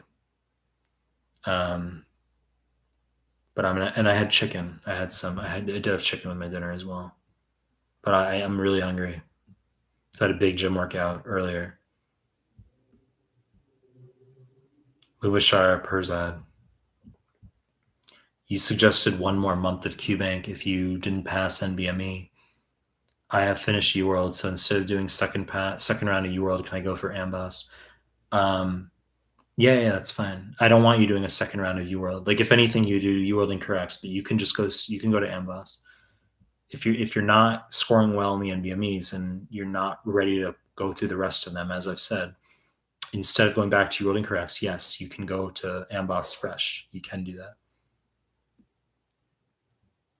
Mira Kutab, Hey, I'm sorry, Mike. I made you repeat the entire thing in NBME Anki cards. Thank you so much, though. I am your hardcore follower, and you make so many lives easier each day. Heart, you're a blessed man. Thank you, Mara. I know you're a good follower because I've seen you comment on a lot of my YouTube clips. So yeah, appreciate it. Carlo, Corey. Hello. Quick question: is NBME 29 easier than the others? The answer is no. I've seen some people, including scoring way higher than normal. No, it's myth. Golazo just finished step one. I used to get 90s on NBMEs. I want to max step two. Should I go straight to questions or study from a video source for step two first? I want you to go straight to questions. Okay, so that's what you're going to do. You're just going to start with questions for both your step one and step two prep. You don't have to read. Guys, if you're in the live stream, please give the video a like. I really appreciate it. Galazzo, no, you can just do straight questions. This notion of like needing to read um, prior to starting questions, no, you don't have to do that, even if you want a high score. You're going to do my PDFs alongside questions. That's what you're going to do, right? Moe, do you revise subjects in step one from one time to another? Are you talking about me, or are you talking about like people who are studying for step two, or what is that in relation to? I mean, I basically study NVMe, USMLE all the time because this is what I do with fucking students. You know what I'm saying? Like literally not 6 days a week, 7 days a week. I meet students on Skype and do USMLE content. That's my continued education is I know what's on the fuck. People ask me that, right? Because I've been out of med school since 2016, right? So like you say, well, what's your continued education type of thing? Well, if you can ace the USMLEs, isn't that like good enough, right? Continued education is not you're reading the New England Journal of Medicine. Continued education is you're able to ace the USMLE. You know it's on the NBME exam. So like I can ace the NBME exam. So I mean that's good enough for me. Isabella, thank you so much for your honesty and advice. What percentage should I be scoring the NBMEs? At least 2/3. I like to see at least like 67%. 70 plus is good, but 67 is like 67 plus, 2/3 plus, but 70 plus is safe. Indian Dancy says, hi, quick question about step two CK. Our school requires it to take a step two CK NBME comp. How do you think we should prepare for this? And how long after this exam should we have the official step two? I would prep for your step two CK comp the same way you would prepare for regular step two, in that you're going to do UWorld or AMBOSS, right? They're non-superior to each other. You can choose either. And you are going to do the CMS forms, and then NBME 6 through 8, double pass of all the CMS forms, free 120, 9 through 14. That's what you can do. Okay, so once you pass the 2CK comp at your school, you're ready to sit regular 2CK, and I don't want you taking it more than like 2 weeks post or 3 weeks post. So let's say you pass the comp at your school, and then they're not going to let you sit 2CK for another 3 weeks. What you're going to do is just review the CMS forms again, like literally a third fucking time. And the NBMEs again, 6 through 14, yes, again. And then you just burn that time, keep your peak, and then you sit the 2CK and you're fine. Okay. And of course, you've gone through my PDFs, my YouTube MCQs. Moogle 900, I've run out of kitten comments. I'm sure, bro. AM, I think you are getting used to this online Q&A. Was there any implication with that, or was it like AM? Is there an implication with that? Like, is there anything you're going to add to that? Hi, Mimi. Good to see you, Mimi. Mimi means ear in Japanese. Mubashar Perzad, I'm getting 60% of my yield incorrects. Is something wrong with me? That's funny. That's like, I mean, obviously you'd think you'd be getting, higher scores in your incorrects. It's understandable, right? Like you think you'd be getting higher scores, but it's okay. Like it's not a big deal. Like, You know, if you were to redo the whole Q bank, which I told you guys not to do, like I said, you don't have to do that. But if you were to redo like, you know, all of UWorld or Amboss a second time, then your percentages would be a lot lower than you think. You'd be like, wow, I'm only getting like 84% or something. That's like, or 80%. Like, what's that about? That's like normal. Lives every day. Ask me question. Wow, you are the goat. Well, I don't know. You know, I'm not putting a label on the frequency in which I'll do these, because if I say to you guys, I'm going to do a live every day at this time, or I'm going to do a live once or twice a week at this time. For example, some students, you might say, well, why not make them like premieres? Holy shit. And then like, you know, you tell people when you're going to do a live and then more people come or whatever. It's a combination of, I don't give a fuck. And also number two, if I keep it casual, that makes it like less stressful for me as well. Right. Like, do you want to feel like you have to like, you know, go to a fucking like organized, like, I don't want it to feel like it's this formality. Like I want it to be very like chill for me. Otherwise it's not something I want to do. So I'm not putting a label on it. Maybe I won't do one for an entire week. Who knows? Thank you. What are the most, Carlos says, thank you. What are the most essential PDFs to go through in the last 3 days? I'd say high yield arrows for sure. No high yield arrow in the last 3 days, literally. High yield arrows will take you like the 3 days. I would say no high yield arrows really well. Navita A. So I failed step one. Do I have to do UWorld again? The answer is probably yes. You're going to do at least a month of QBank. I'm currently focusing on the NVMe after listening to your advice. Well, Navita, that the thing is, it's not black or white, right? Like, you failed step one, so it's like as long as your NVMe exams are objectively good enough, as in 205, 210 plus, I don't really give a fuck, and you could just sit like soon again if you wanted to. It's just the vast majority of the time, if someone comes to me having failed step one, it's usually not the case that he or she is just instantaneously ready to do well in the NVMEs, because if that were the case, he or she wouldn't have failed step one in the first place. So I'll probably have you, if we were Skyping like right now for the first time, I would obviously, you know, talk to you about your study history, when you took the NVMEs, which NVMEs you sat, all that stuff. If you're forced to sit under a certain time constraint based on your school, or if you can just sit whenever. And I would possibly have you on QBank until the end of July. I talked with him. There was another student earlier in the chat. I was like talking, maybe Isabella, I think it was, if she's still here. I don't know. But I was like, I gave us another student similar advice. Jesus asks, dude, you lifted my morale on this grueling step two prep shit. You're fucking amazing, bro. I see that light at the end of the tunnel. It's good, Jesus. Indian Dancy. Another question. When you say go through your PDFs, do you want us to read and make Anki cards to review them, or just read them? No, I said you don't have to make Anki going through my PDFs. I've said that. Don't make Anki. You don't have to annotate from my PDFs. You don't have to make Anki going through my PDFs. You don't have to do that. Not from QBank either. No Anki, no annotations from QBank. The only Anki you're going to do are those for your incorrects from the NVMe exams. Guys, if you're in the live stream, please give the video a like. I appreciate it. Let's see. Jesus says, liked, subscribed, followed.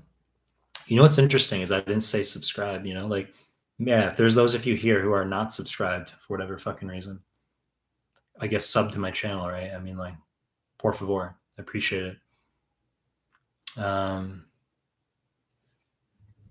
Indian Dancy, how would you advise to go through the CMS forms, redo the exams, and review the explanations? I would do 2 CMS forms per day, and it's going to take you 3 to 3.5 weeks to go through the 45 to 50 forms. You can just read, yes, with the explanations if they're available. You don't have to make Anki. You don't have to annotate. Okay. You can use ChatGPT as well to go through the to generate explanations for the CMS forms. Here's an important point about ChatGPT. Do not rely on it to give you the correct answer to a question. It's often wrong.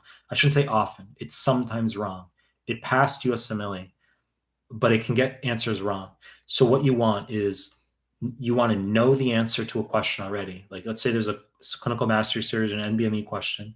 The answer is D. You know it's D, but you're confused about something, like why is A wrong, or like can you explain this more? You can highlight the whole fucking question, copy and paste it into Chat GPT, and it'll give you like explanations like for the incorrect answers. I'm not joking. And then you can say, can you explain why B is this more? And it will give you more explanation. I think when you do that, some of you are going to be like, holy shit, I cannot believe. But as I will reiterate, the caveat is like, don't rely on it to give you the correct answer. It is sometimes wrong. Okay. So you must know the answer first, and then you can use it for explanation. It's good. Isabella, considering the fact that my school is forcing me to sit for step 1 by last week of August, how can I get my NBME scores to 70% within this short time? Isabella, I don't remember your scores. Were you in the 40s? I think you were in the 40s, like 44% or something, right, Isabella? Is that right? By the last week of August. If you have to sit by the last week of, yes, 40. You said 40. You got a long fucking way to go. I would say you need to do QBank for, as I said, the prescription stands. I would say 40 per day in QBank and my PDS and my YouTube MCQs until you got to jam that shit. No social life, unfortunately. It's summer, you know, like you want to enjoy summer, but you got to fucking like, you're going to do 40 per day in QBank. And then you're going to do in the morning, you're going to take lunch. And then the afternoon, evening is going to be PDFs and YouTube MCQs. And then you can attempt the NBMEs late July and focus on those through August. That's what you can do. Navita, I'm planning in August. I did do a month of QBank, then started on NBME. Insomnia Mania. Hi, Mike. Can we fake about work and volunteering experiences on your CV? Even if you do, like, they're not even going to give a fuck. Like, no one cares what your fucking work and volunteering experience are. Like, if your scores aren't where they need to be, they don't give a fuck. Like, they're just going to look at your CK score. They'll look at like your class rank or whatever. They don't give it. Like, you could have literally volunteered. Like, you say, I worked at like a fucking homeless shelter as a medic in Cyprus for like 2 years, and I had TB and like fucking whatever. They don't even give a fuck. They're just gonna look at your fucking score. Like, they're assholes like that. It's very cutthroat. It's very like, you know, that's what it is. Sabi says you got some sexy PDFs, man. Indian Dancy, no way, that's so fucking cool. Gotcha. I'll take it with a grain of salt. Thanks for the Chat GPT advice. Mume Rose, Mumel Rose. Hi, Mike. Thank you for all you do. I'm super grateful for your advice. Do you have any recommendation for how to prep for CCS for step 3? Yeah, you got to knock those out little by little leading up to your exam. You got to, like, everyone feels weird about them at first. You don't have to do UWorld CCS cases. There's like another website. I think it's literally like ccscases.com or something, that they're way fucking cheaper and they're like better. So you don't have to do UWorld for that, but do them little by little, and then sit your 2 days of step 3 like 4 days apart. So you get the MCQ out of the way, and then you have 4 days where you do nothing but like CCS cases, and then you'd have the second day where you've got the more MCQs and your CCS cases. But by that point, you'll be like, I'd say that the tip is like, the 2 tips are: number 1, don't neglect CCS cases while you're going through UWorld for step 3. You want to knock them out, like do 2 a day or something. Just build momentum with them, familiarity. And then the second tip is take 4 days or 5 days between your 2 days of step 3 to just knock out nothing but CCS cases. Jacob, yeah, I did the same. Every time I tell ChatGPT the answer is this, and then explanation is crystal clear.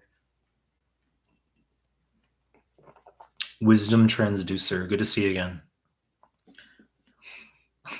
A transfusion from an O negative donor to an AB positive causes an acute reaction.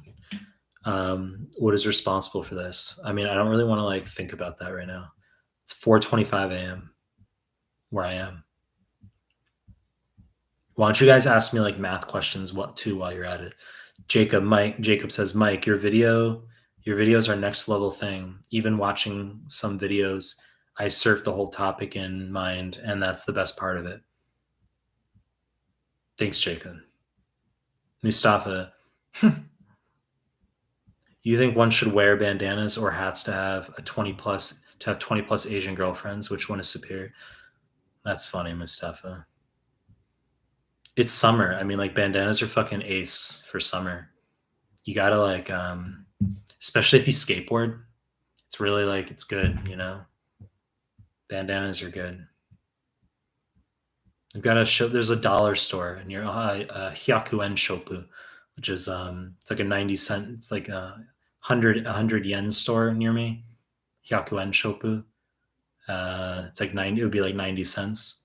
But they have like bandanas there too. You can get 90 cents. Navita A. Should I proceed with NBME? Currently, I score about 65%. Navita, I've said what you're going to do is you're going to convert that percentage into a three-digit score. If it's 20 or 21, you can proceed with the NBMEs if you're getting 190 to 196, at least 190 on the 2021. Once you get to 22 and above, you have to be passing with a 197 equivalent for step one. 65% is not bad at all. That's like pretty good. So I'd say yes, you can proceed, but I'm just telling you, I want you to get the three-digit score conversions. Naveed Zaman, just saw your shelf exam video and need to get my shelf scores up. Just to clarify, I should scrap Anki cards even if they're my own cards and just do UWorld High Yield PDFs, audio questions, CMS. The answer is yes. I wouldn't do Anki. You don't need to do Anki for CMS forms. You don't have to do Anki for QBank. Okay, you don't have to do Anki for anything other than the NBMEs, not even for my PDFs. Indian Dancy, can you see if I got this right? For step 2 comp prep, CMS forms 2 per day. UWorld Amboss, NBME 6014, free 120 in your PDFs. I've said 2 passes, not only 2 CMS forms per day, Indian Dancy, but you're going to do 2 passes of the CMS forms as well. Guys, if you've just come into the live stream, please give the video a like. And sub to my channel if you haven't already. I appreciate whoever said that in the live stream. That's like a good addition. It's like that would be obvious, right? To tell people to do that, but like I hadn't said that. Giovanni Gutierrez, should I screenshot CMS and NBME incorrects? If so, when to review them? I've said you don't. Well, you're clearly step 2, so you don't have to do Anki screenshots for CMS for step 2 or NBMEs. You could, you don't have to. Okay, I've said that. It's on the same spectrum of question where like someone says, why not do NBME like 4? You know, there's no NBME 5 for 2CK, by the way. It goes 6 to 14, but like 5 doesn't exist, but there's a 4. And earlier you say, well, why not do like 4 or 3? You could. Why not do NBME 19 for step 1? Why do I start at 20, right? I mean, you could. So sure, if you really wanted to, you can make Anki from your CMS and step 2 NBMEs. I just tend not to prescribe it. I don't have people do that. You could, but I don't have people do that. It's not what I've evolved into. And I think it's because the double pass of all the CMS forms I view as not only sufficient, but just copious in and of itself, which obviates the need to make Anki. Sabi, how to differentiate phenotype of congenital adrenal hyperplasia and SRY translocation? Like, you think I'm going to answer that fucking question right now? Like, I could answer that question. I could easily answer that question. I don't feel like it, though. I mean, my high yield arrows PDF has all that stuff on 11, 21, 17 hydroxylase deficiencies, like what you should know for those. SRY translocation, right? I mean, you know, you can, I talk about that in my high yield repro PDF. You can just like control F that, search that, you know. Let's see, Mahmoud Ahmed. Thanks for all your videos and content. You made it easier for thousands around the world. Thanks, Mahmoud. Davida, thank you so much, sir. Christian Ong. Given that hemophilia, what are we asking all fucking content question now? Given that hemophilia A is an X-linked recessive condition, making it unlikely for it to manifest in a female, what is the best first date to do with a woman, in your opinion? What is the first best date to do? What does that question mean, Christian? What, I don't know what that is asking. Unless I'm just royally cracked out right now. I don't know what that is. Med, your PDF. Christian, you might want to clarify that. Med, your PDF greater than many other review resources. Thank you, Med. I am aware of that. Mahmoud Ahmed, could your high-end material replace first aid, or I must say, I've already said the first 8-year FA year is over. Sabi, I got that question wrong on 25. Okay, sir. Nasser, do you study all day? Are you talking, Nasser? Are you like talking to Sabi? Are you talking to someone else prior to you in the chat? Or are you talking to me? Because clearly I don't fucking study all day. What the fuck do you think I do? I do questions with students. Like I teach students. I do teaching every day. Carlo Corey, thank you dearly for all you do for step one takers. LOL. Kanye, good to see you back. Your advice to not get emotional over missed questions is ace. If I had been that way from the start of med school, things would probably be very different now. Well, it's true. I would say it's twofold. It's constitutional, meaning that the male intrinsically is going to have DNA elements that will make him more or less inclined to repine/complain. That's one aspect. The second is the male's degree of repeated adversity that he incurs. So the more adversity / rejection you incur, the more resilient you are to future adversity and not getting emotional. It makes you less labile above and below a baseline in many aspects of life, and that would include even your USMLE prep. Moogle 900, only the kitten comments are the best. Insomnia Mania Mike, I could not find free rotations. Should I take step 3 and apply to IM this cycle? Well, if you're a post-grad and you've been out of med school like at least 2-3 years, I would say having step 3 is very helpful for you. I talked about this earlier in the live stream where someone wanted to do family medicine. They graduated in 2017, and I think they had like a 230 on. They had a pass on step 1. They had a 230 on step 2, and they wanted to do family medicine. They had been out of med school in 2017. It was earlier in this live stream, and I said that you could do step 3, right? Step 3 will only help you if you're a post-grad and you've been out of med school at least 2 years. It'll only help you. Christian asks, if a patient has a normal APTT, this would be prolonged in hemophilia A. Yes, it would be. Therefore, is a dinner a good first date where you are just sitting and talking? Or we should do an activity like mini golfing? That is like the weirdest fucking amalgamation, Christian. That's like funny. It's funny, but it's like, it's so fucking like random as fuck. It's very rare that I would ever go on like a first date as like a dinner date with some chick. Like my dates are like 5 minutes. My dates are like 5 minutes at a cafe. That's it. That's like those are my dates. Very rare that I'll have like a dinner date with a chick. If I get like dinner with a girl, that's like a big deal. Even if the girl like wants to get dinner, like I'm not like, I'm like, nah, I'm like, we're gonna go to a cafe. That's what we're gonna do. Sarah Garati says, hello, Dr. Mike. I am currently at 65% UWorld. Finished. My exam is in August 1st. Do I continue UWorld until the end of June, then start NBMEs as per your advice? I would start NBMEs June 27th, June 28th. Sarah. So you're done with UWorld. You're just done with UWorld. Not even the end of June. I talked about earlier in this live stream, like how to go through NBME exams the final month. Faria says, Christian is trying to hit on you. I don't think so. Faria. He like asked about like going on dates with girls, right? He asked about like going on dates with girls. How is that hitting on me? And I'm straight, right?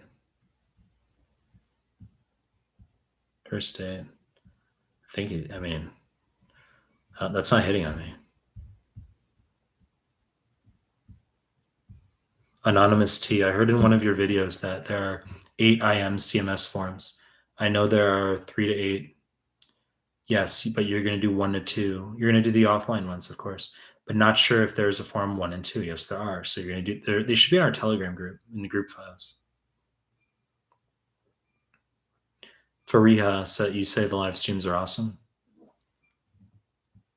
Mohammed, TCK in 8 weeks. I watched your videos on how to efficiently review UWorld and move faster. Still struggling not ADHDing the fuck out and getting my 80 Qs per day done. Can you give some more tips? Your TCKs in 8 weeks. Have you gone through 2 passes of the CMS forms? You need to get through 2 passes, Mohammed. You need to get through 2 passes of all the CMS forms and 6 through 14. So you're going to do 6 through 8 for 120 and then 9 through 14. I've said this. 8 weeks, not a lot of time. Because it would take you 9 weeks, basically. 9+ weeks to go through 2 passes of the CMS forms and all the NBMEs and free 120. But you can get it done. You can do like 1.5 passes of the CMS forms. Take your exam in 8 weeks. Mustafa, flower bouquet plus suit plus show up to dinner with Bugatti for max results. I mean, yeah, I guess, right? Yeah, if you go like full like beta / like money maxing at the same time, maybe that would help for like, that's what a chick needs. That's like what some chicks need, right? It goes either way. Either like you're gonna attract the chick because you don't give a fuck, and she wants a guy who's dismissive of her, or you go the other way and then you're like max beta, where you're like, here's your flowers and you're in a fucking suit, and like it would help with some girls, absolutely, it would help. But if a guy is gonna like supplicate at that level, or genuflect, if a male's gonna genuflect at that level, that behavior is only possible if he lacks volume, if he lacks options. It can't be faked. That's the thing, which can be a positive if a girl is genuinely screening for a beta, because it can't. A male who's an alpha cannot feign being beta. He can try, but women have a sixth sense for that sort of thing. So like, even if an alpha dude wants to like feign being beta and like he's going to show up with his flower bouquet in a suit to try to court some chick or something, like that's pretty hard to feign if you're a true alpha, because like guys just like, you would never do that for like, I just don't see that. You'd have to be, you'd have to lack volume. There's nothing wrong with that. It's just, that's a beta male thing. Med, it's around 4:30 p.m. in Japan. It's 4:38 p.m. in Japan, Med. When do I usually sleep? I'll go to sleep around 8 a.m. and I'll sleep until around 2 p.m. And then I live my day, right? And then I'll take like a nap, like for like 15 minutes in the evening before I teach. That's what I do at night. I teach at night, which is the US time zone in the mornings. Mehlmanmedical, thank you for giving your subscribers Q&A time. Shows your dedication. My mouth is like dry.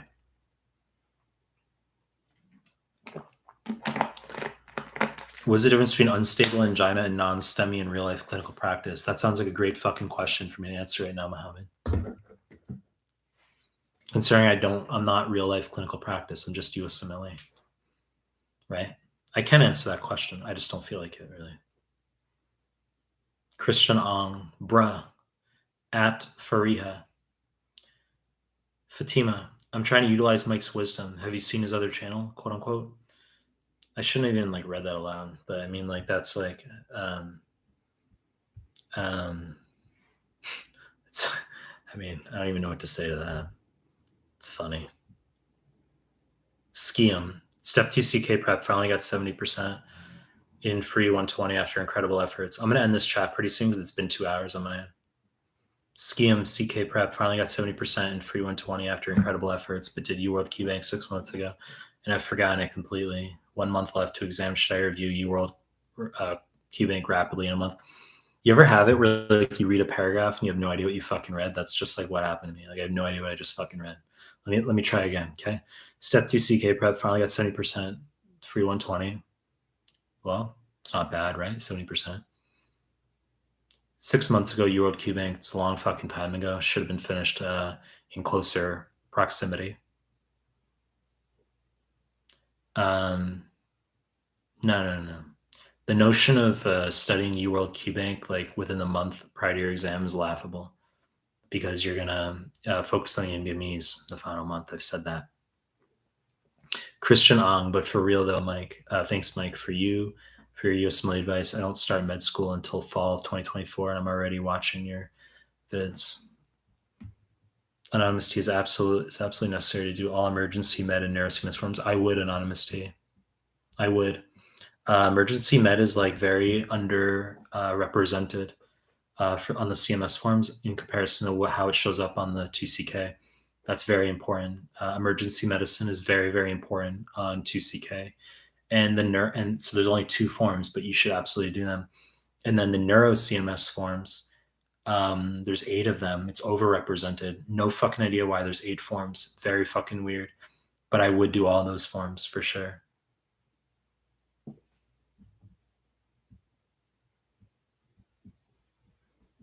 Anupama. Hello, Dr. Mike. Do program directors care about home country residents, or is it just step scores or LORs? They just care about your numbers, but I do, and of course LORs are going to help. I do think that if you come from certain countries, that's going to help you. Like people want diversity. Like if you come from like, you're from Ivory Coast, or you're from fucking like,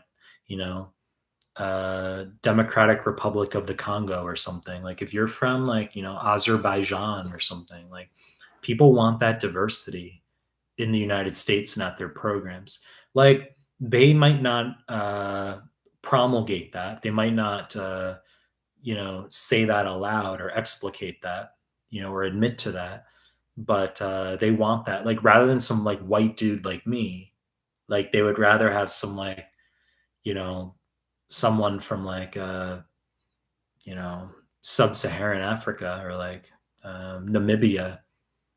It's good to have that diversity. I think that helps for sure. Sebi, the Dr. Johnny Sins. Anupama. What is my favorite Indian food? I would say spicy palak paneer is really fucking good. I just like really spicy. I like spicy things, and you gotta have like a big fucking naan, and with bubbles in it, and you gotta have a good papadum, right? Spicy papadum with chutney, right? It can be the green or it can be the mango chutney, but that's fucking good stuff right there. Skiam, thank you for the reply. Marwan, will there be any edits on the PDFs? Well, occasionally I do. I mean, I just updated PDFs in April. Like I did. I updated the PDFs. Mohammed Abadi, I have a question. If I finish your pulmonary high yield PDF for cardio, but not the bullet points because I don't like studying bullets, is text enough? Yeah, it is, but I would get through everything if you can, right? But that's good feedback as far as, that's why both are there. You precisely are demonstrating why both styles are there, Mohammed, because I have students who like the bullet point format. They just want those quick bullet points. I have other students who in your case, you like the chart formats better. And you don't like, maybe it feels more haphazard or disarrayed going through the bullet points, the latter, third of my PDFs, let's say. So you're demonstrating exactly why both are there. Mohammed, and also some people are going to be different time frames out from their exam. If you're a week out And you might want to review bullet points like at the end of my renal PDF, just bullet points. Whereas if you're earlier in your prep and you know jack fucking shit, maybe you want to go through like actual charts, like that I have in the PDF where it's like, here's your table of nephritic syndromes, your table of nephrotic syndromes, right? Another question is that you have is 80% first pass UWorld good enough to pass step one? Dude, it's a troll. First pass 80% is high for UWorld. I'm planning to take it in 6 months from now. Almost done with UWorld, so we'll be focusing on NBME. Anything else with you guys? That's like laughable. I mean, it's so high that you might as well just sit now. I would just fucking sit. If you just finish UWorld at 80%, I would literally just start the NBME exams and sit your exam in like a month. It's a pass-fail exam. I'm dead serious right now. Sit 20 and 21 offline NBME. See how you go, right? And why not just move through the NBMEs and sit your step one? Kanye, semi-serious question. If you found a girl that attracted you as much as organic chemistry attracted you in undergrad, so you read that article, hey, that's cool. Would you make a beta exception for her? I think the degree to which the male is beta, as I said, is proportional to his the volume. The degree to which the male is beta is inversely proportional to the volume of women he interacts with. So you could take any guy, and if you put him like in isolation for like a year in fucking like Siberia, and then he'll become very like needy, and he'd be much more inclined to just like he pairs with one female. There's no right or wrong in that regard. There's no right or wrong. My emotional style is very like unconventional in the sense that like I pretty much like don't react to like most stimuli, in the sense that like if I'm just very stable. So like even if I'm interested or I'm excited, it's hard to tell. If I'm not interested, etc., it's like it's hard to move the needle in terms of me being like, I'm not an emotional fucking dude. You know what I'm saying? Like I'm not but I tend to attract like psychotic chicks that way, like because I don't reciprocate, and then they get like psychotic in terms of becoming very interested that way, right? Mohammed Hajjaj, sorry for inconvenience. I was just confused how cardiac enzymes can be normal, although it is acute coronary event. Sabi, no dude, get 95% first pass minimum. Mohammed, and I hate the fact that your repro PDF is bullets and you don't have other micro. I will make it at some point. I will, yes, make the repro PDF in chart format. I'm aware I can do that. You're seeing my content in a moment in time, right? Like it's better now than it was like, a year ago or year and a half ago, so you're seeing in like a year, like, exactly a year from now, the repro PDF will probably be in chart format. There probably will be micro Anki cards on my site. There probably will be a path PDF that people have been annoying me about incessantly. There will be that content out.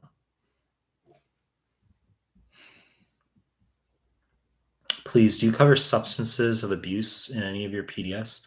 Maybe in psych. Maybe in the psych PDF, I cover that stuff, like briefly.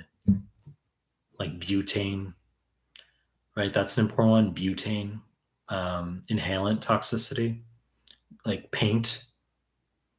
Okay, glue. They like that on the NBME exams. Insomnia Mania. Mike, have you watched Triple R Indian movie? I haven't. Anupama, thank you, Dr. Mike. Nas and what do you think about the medical prep industry? Force of good? Question mark. I don't really care. Like people are just gonna do their thing. I don't really worry about like what other people I don't really worry about like what other people are doing. I don't view like competition as like affecting me really. Like if there's other people who are like giving different advice that contrasts with mine, or if there's like You know, whether it's like you're talking about like influencer type stuff, or whether you're talking about like in general, like pass program, Kaplan, all that nonsense, like, you know, that type of medical prep industry. I think the B2B marketing is very insufficient. Like I think, no, I'll reword that. The marketing in terms of how Pass and like Kaplan organize with schools and stuff, they're very effective in that regard. But the quality of their programs, I mean, at the end of the day, it needs to cater to the NBME content. That's why my content is the best, right? Because it caters to the NBME, which is the real USMLE. This isn't fucking rocket science. Okay. It really is not rocket science. It's like if you teach what's on the NBME exams and you get students to really memorize the NBMEs, they're going to fucking pass with a higher percentage chance. Okay. Like that's how it works. Skium.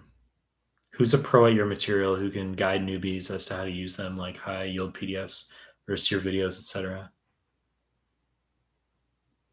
Well, you guys should be pretty much a pro at like how to go through my stuff, considering I say the same things repeatedly. Because I get asked the same questions like nonstop.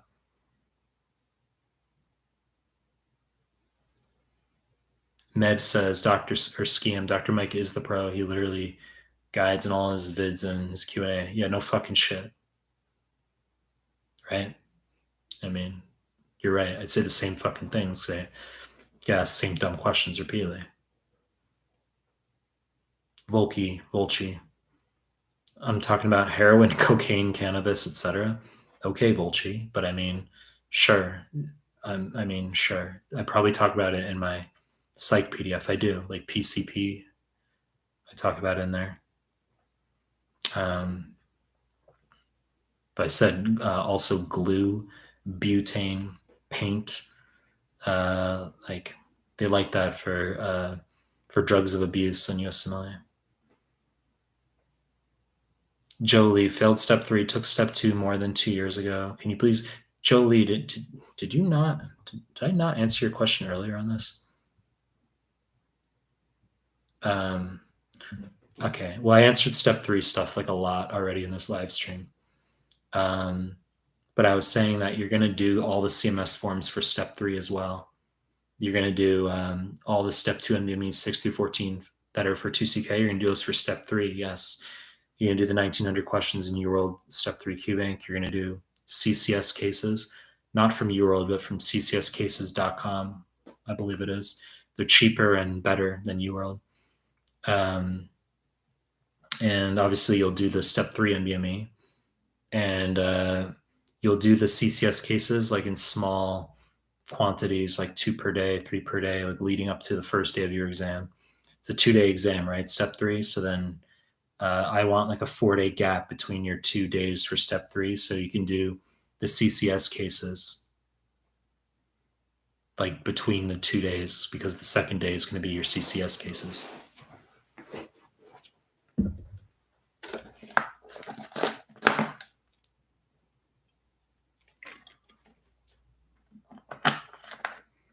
Mohammed, if I struggle with anatomy questions, generally cardio and pulm, so I get nearly most of them wrong in QBanks. Any tip for that? Your high yield PDFs doesn't have anatomy, specifically cardio and pulmonary. What the fuck are you talking about? Bro, I have a high yield anatomy MSK rheumatology PDF that's fucking ace. Like literally the best fucking PDF. And then you say cardio pulm. Dude, the cardio and pulm PDFs I have, fucking excellent. Literally the best resources out there. So you're on fucking crack, Mohammed.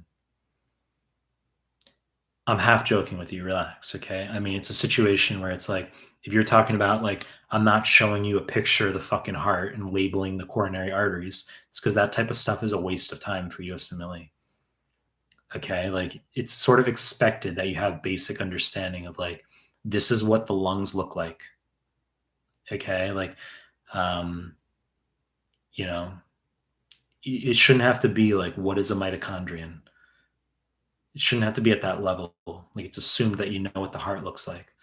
But if it's high yield, I put it in the PDFs, right?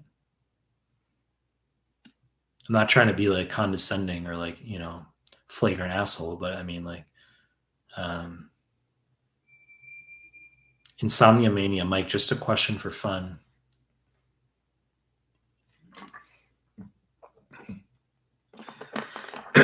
Like, just a question for fun. If you're given a choice to date girls from only one country, which is that country? I mean, I said I like Asian chicks. I said that. I didn't answer your question, but I've said that. Like, I prefer Asian chicks. I'm not like closed off to, like, I've obviously dated other. I didn't like Asian chicks like prior to when I was 27, but I mean, I started liking Asian chicks when I was living in Australia. I said that. Muhammad Abadi. I was thinking about Kaplan anatomy books, but I think it's a fucking waste of time. This isn't like 1996. Okay, like Kaplan anatomy books. Like, what the fuck are you on about? Like, that's laughable, bro. Laughable. I literally just uh, articulated that you should be doing my high yield anatomy MSK rheumatology PDF, and meanwhile here you are like uh, cuckolding about like doing Kaplan 1996 lecture notes here. It's like laughable, bro.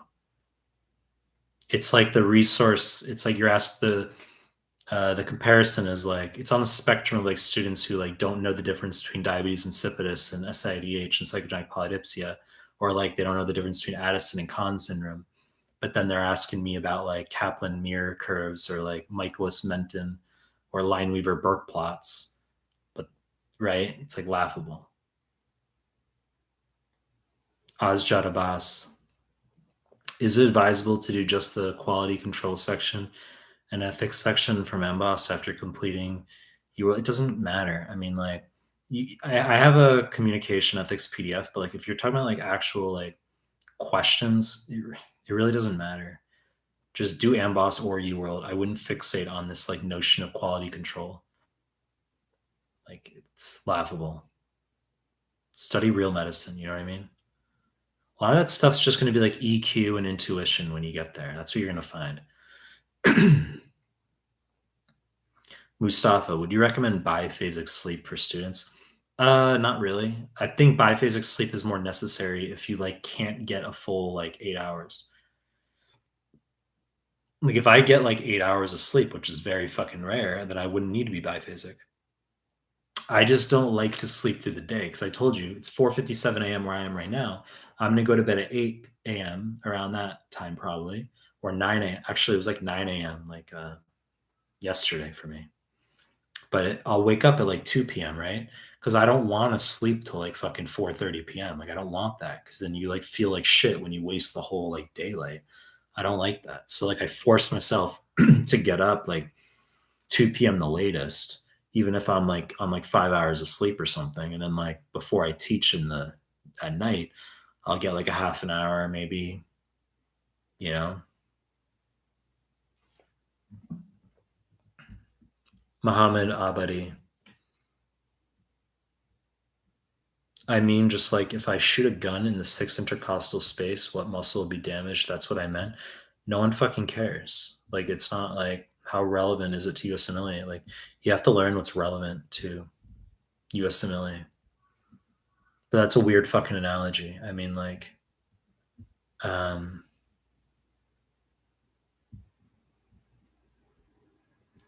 Skiem, I love your attitude. It's so real.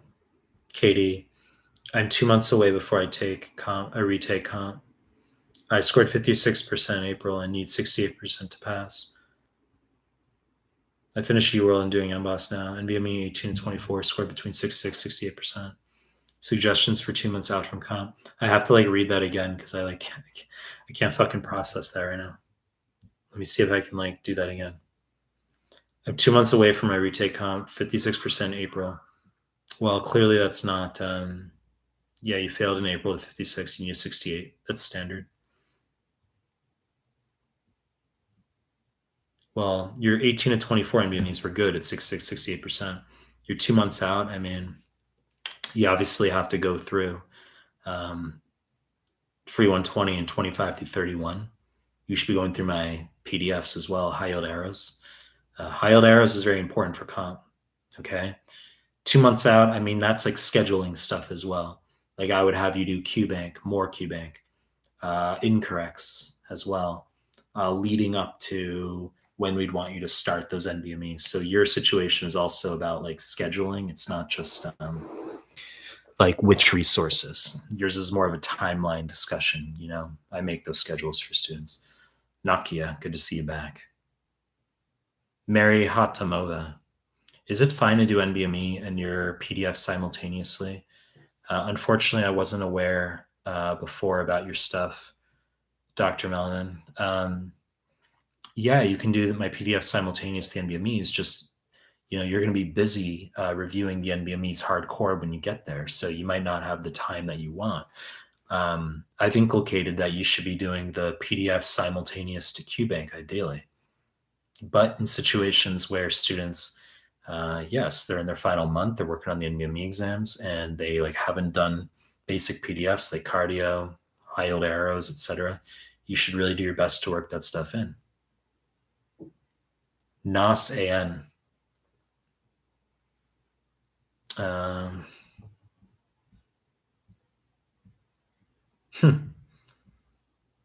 The authors of FA, ScholarX, Medics, Learning LLC work hand in hand with nonprofit ECFMG NBME that grosses $100 million a year. You are an antithesis to that industry. Hope you blow up, dude. I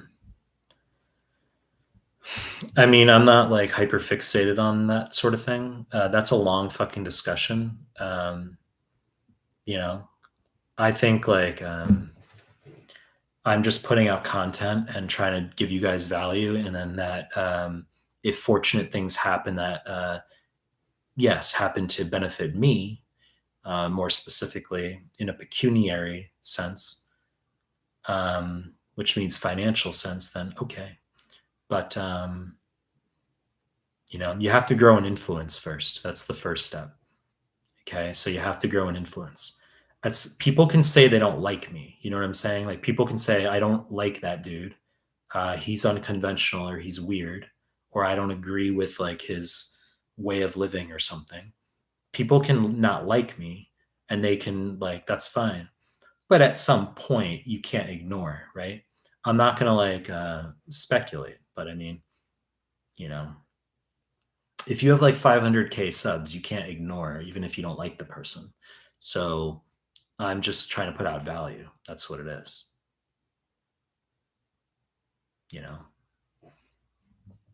Moogle 900. How do you deal with indecision concerning major life decisions?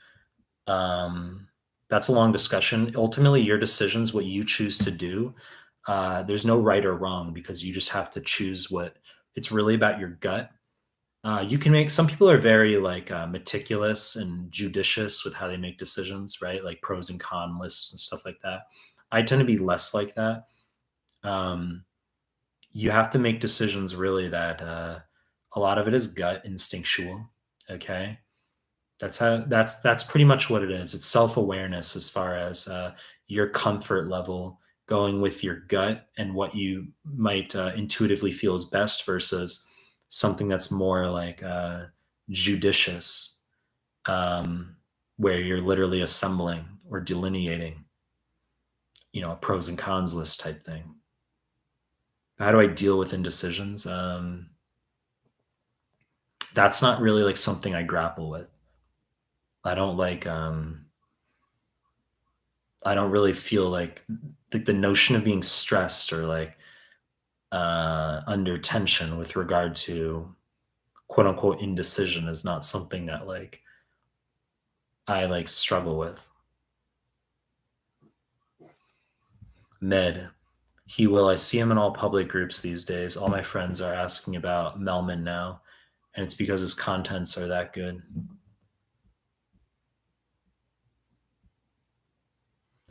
Anupama. By the way, the reason I didn't react to that, does anyone know why I didn't react to that, or genuinely I don't react to something like that? So Med says something positive, right? This notion that I might grow, that people are talking about me in a positive sense and whatever, because his contents are that good. I don't react to that the same way that I don't react when there's negative shit about me. That's why. You can't have your cake and eat it too, with what you give a fuck about. If you give a fuck, if you or react to the idea that people say positive things, which is okay, you can acknowledge. But if you react to that then that will be mutual and reciprocal below a baseline with regard to like negativity. Like when people say fucking shit with their big fucking mouths about me, I don't give a fuck. I don't think anything of it, but it's likewise with positive things. Like people say positive things and I just sort of like, I'm like, okay. And it just like doesn't affect me. Can't have your cake and eat it too. Anupama, Anu. Dr. Mike, how do you celebrate after you're done with step one? Japan is good for vacation, question mark. When I was done with step one, I took my step one in Brooklyn in 2012. And the night I finished, it was a 12:30 to 8. It was a 12 to 8 p.m. exam. I was lucky. I got an afternoon exam. And then that night, yeah, I walked out of the testing center in New York City. I was wearing like slippers and pajama pants. That's how I went into the exam. I walked out on the street. I had like, at the time, it was like, I'm trying to think. My sister and like her boyfriend. I was staying at my sister's place, like in the city. She used to live in New York City. And then we had Thai food. We watched, I had spicy Thai food. We watched The Cable Guy. And then the next day we had like a big like party at like in the city with like all my sister's friends and stuff, some of my friends, at like a Tex-Mex place with really good jazz music actually. And they had really big fucking and strong margaritas. The place was called Rodeo. It doesn't exist anymore. But they were really, really, everyone loved them because they had super fucking cheap margaritas, but they were like really strong and really good. So you pay, just think, like you pay cheap and you're like, holy shit, this is like a huge fucking margarita. And I'm like wasted. It's fucking strong. So I mean, that's what we did. That was like the night after. And I was wasted. And then like I remember like after I got wasted and we were taking like a cab back to my sister's place. So this would have been like more than 24 hours after I finished my step one. I was like I realized I performed well in the exam because getting a numerical score at the time was important. And I knew that I had performed well. Let's see, is Japan good for vacation? The funny thing about Japan is like, yeah, there's a lot of fucking tourists who come here. They'll be like, when I do those IG lives, like I'm skating around the fucking street, right? I'll see like gaijin, I'll see like foreigners here, like tourists, and they're like walking around, like looking around at the buildings, like, oh my God, I'm in Japan. And I like think about it and I'm like, well, people come around the world to be where you are. Like you're in a good spot, It's a good spot to be. Gotham Kumar. I'm done with UWorld and my average is 55%. Is it good or should I do incorrects before doing online MDMEs? I can't even process that right now. I'm gonna try that again. Okay, I'm done with UWorld and my average is 55%. Is it good or should I do incorrects before doing online? 55%, I don't give a fuck. Obviously, it's lower than like it should be. I like 60s, but I don't care what you score in UWorld because it's about the NBMEs that matter. That's all that matters. So do 20 and 21. See how you go on the online and do those offline NDMEs. I talked a lot about this in the live stream already. Gotham. Good to see you back, Gotham. Maria. Would you be able to do more videos on histology? I've been doing a lot of fucking videos on histology, Maria. Right? Like a lot of my clips I've been putting up recently, I have like histo in them. I know it's low yield, but I always get, well, there's certain, overall, it's like not high yield, but there are some concepts that are high yield, right? Like, I mean, sure. Like if it's high yield, I'd make clips on it. Literally today, I did a fucking Starry Sky appearance with Burkitt. Have you guys seen my clip from today? Literally, I did Burkitt lymphoma with the buzzy Starry Sky appearance, and and then and I've put up like neutrophil questions with pyelo and prostatitis. I put up quite a few of those questions, right? I put up like high yield histo sometimes. I do. Just go through my path playlist, right? Like what would be seen on histo and hepatitis C doesn't fucking matter. They don't care. They don't care.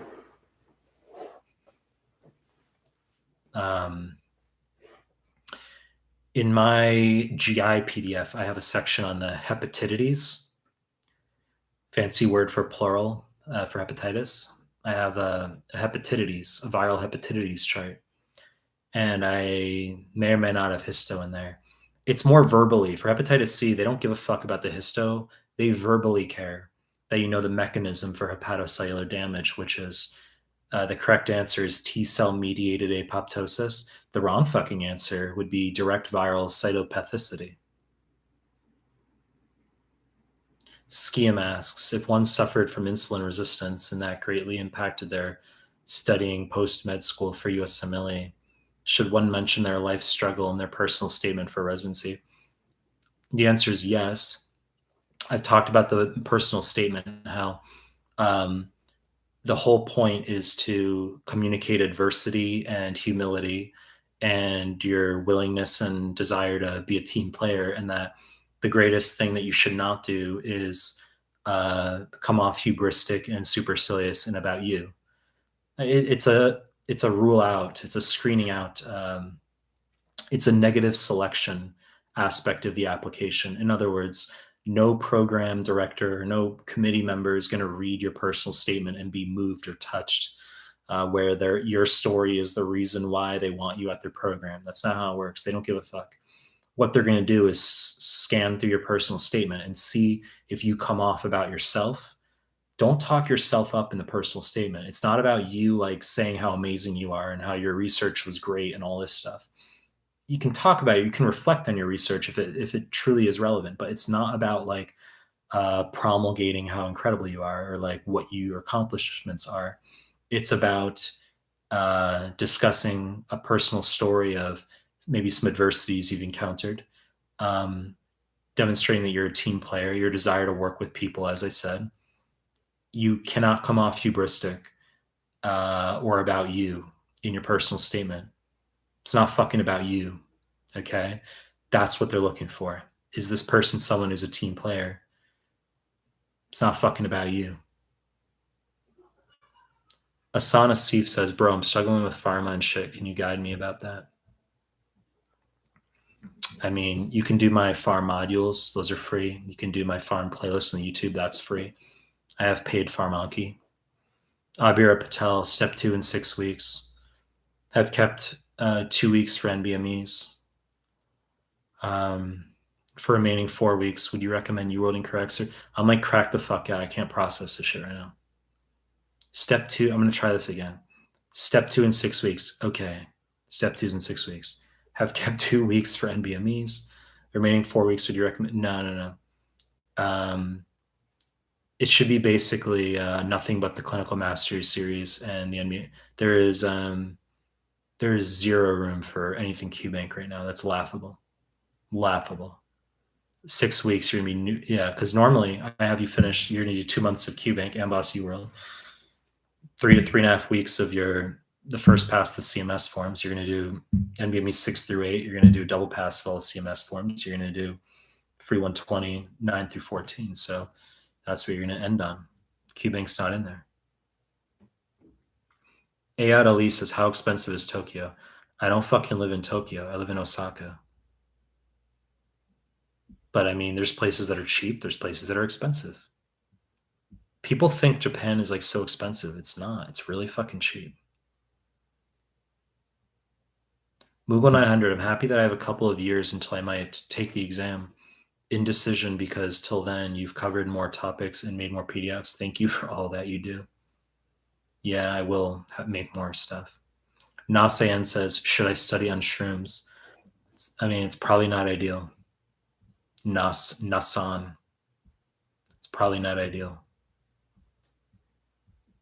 Ayad Ali, do you think it's important to learn pharmacokinetics equations and stuff since it's pass fail? The answer is no. I've like definitely said you don't have to worry about that stuff. Reem Foda, thank you for your content. Kanye, do you have an opinion on the notion of the Sigma male? Or just in general, the idea of the male who tends to to forge his own path without strong social bonds and yet is successful, attractive to women? I mean, I don't have a strong opinion on that. It tends to be that a Sigma male has strong alpha characteristics, but doesn't like leading groups per se. Okay. That's sigma. Yeah, you come off as alpha, but you're not like a fucking Tom Brady where you're like you're leader of the pack. Okay, like that's like alpha. Sigma is like, yes, you're a fucking masculine dude, but you don't have that proclivity where you try to lead people that way socially. It's more of like a stealth agent type thing. Sigma is more stealth agent, lone wolf, but highly effectual. That's the notion of Sigma. Insomnia mania. Mike, despite you having amazing score, why didn't you apply for residency? I said I had no interest, but I would have done family medicine if I were to have gone to residency. Hello, doctor. I have 1 month before a rotation start after comics one. Should I read your PDFs only? Not 2 questions. I don't have access to QBank anymore. And do questions August. The fuck am I reading right now? I don't even know what I'm reading. I have 1 month before rotations after Comlex 1. Should I read your PDFs? Only not 2 questions. Ali H, no fucking idea what you're asking right now. Salma. Ethics is a real mind wrecker. How can I study for it for CK? You can do my communication ethics PDF. But you don't really have to study ethics. I've said that. Like, you don't have to. You can do my ethics communication PDF, but you don't have to study it. A lot of it's intuition / EQ. Alexis Tresa. Hey, what would be some good things I could do to enhance my CV in 2 months? Volunteering or electives, currently still in school. No one gives a fuck. Seriously, no one cares what your volunteering or electives are. No one cares. It's not going to help. It's laughable. No one gives a fuck. It's just your scores, class rank. That's it. The rest is just if you truly want to volunteer somewhere, you know, if you get a letter out of an elective, right? A letter will help. A good letter from someone. AADLE is the percentage of 6% biostats in the real deal accurate. People will report different subjective findings in terms of what they feel they encountered percentage wise on the exam, but it's not like a huge percentage. I find myself, Mike, you said Japanese chicks are submissive and feminine, while it's the opposite in the US. Some of the most competitive and career oriented girls are Asians. Yeah, I mean, like, I think that's pretty much like taking over everywhere, though. You get a lot of like, um, you get a lot of girls here too who like want their fucking career. There's nothing wrong with that. I got to articulate that, you know. There's no freedom of speech on in 2023 when you talk about like male female type stuff. There's no freedom of speech anymore. I've said this numerous times. You could literally like get on YouTube and talk about how you think like, you know, Russia invading Ukraine was like good, or like Chinese suppression of the Uyghurs in Western China is like good. You could literally say that, and like no one will put up a fuss. But then you can say like, I think women should like want to have kids and not focus on career or something, and like that's like misogynist or something like that. People are like real on fucking edge about like male female opinions. People get triggered real fucking fast. But I happen to be attracted to women who are less career focused. I would prefer to date a chick who works at a convenience store. That's what I've said. I wouldn't want to date a chick who like says she has a PhD in photosynthesis. I have no interest. Like, I would prefer simple, like, um, you know, I view like it would be like an outlet for me. Like, I'd want like, relationship interactions like an outlet for me. It's not like I don't want to fucking talk about med. It's the last fucking thing I'd want to talk about or anything. Like, it's not what I want. I want them like fucking separated.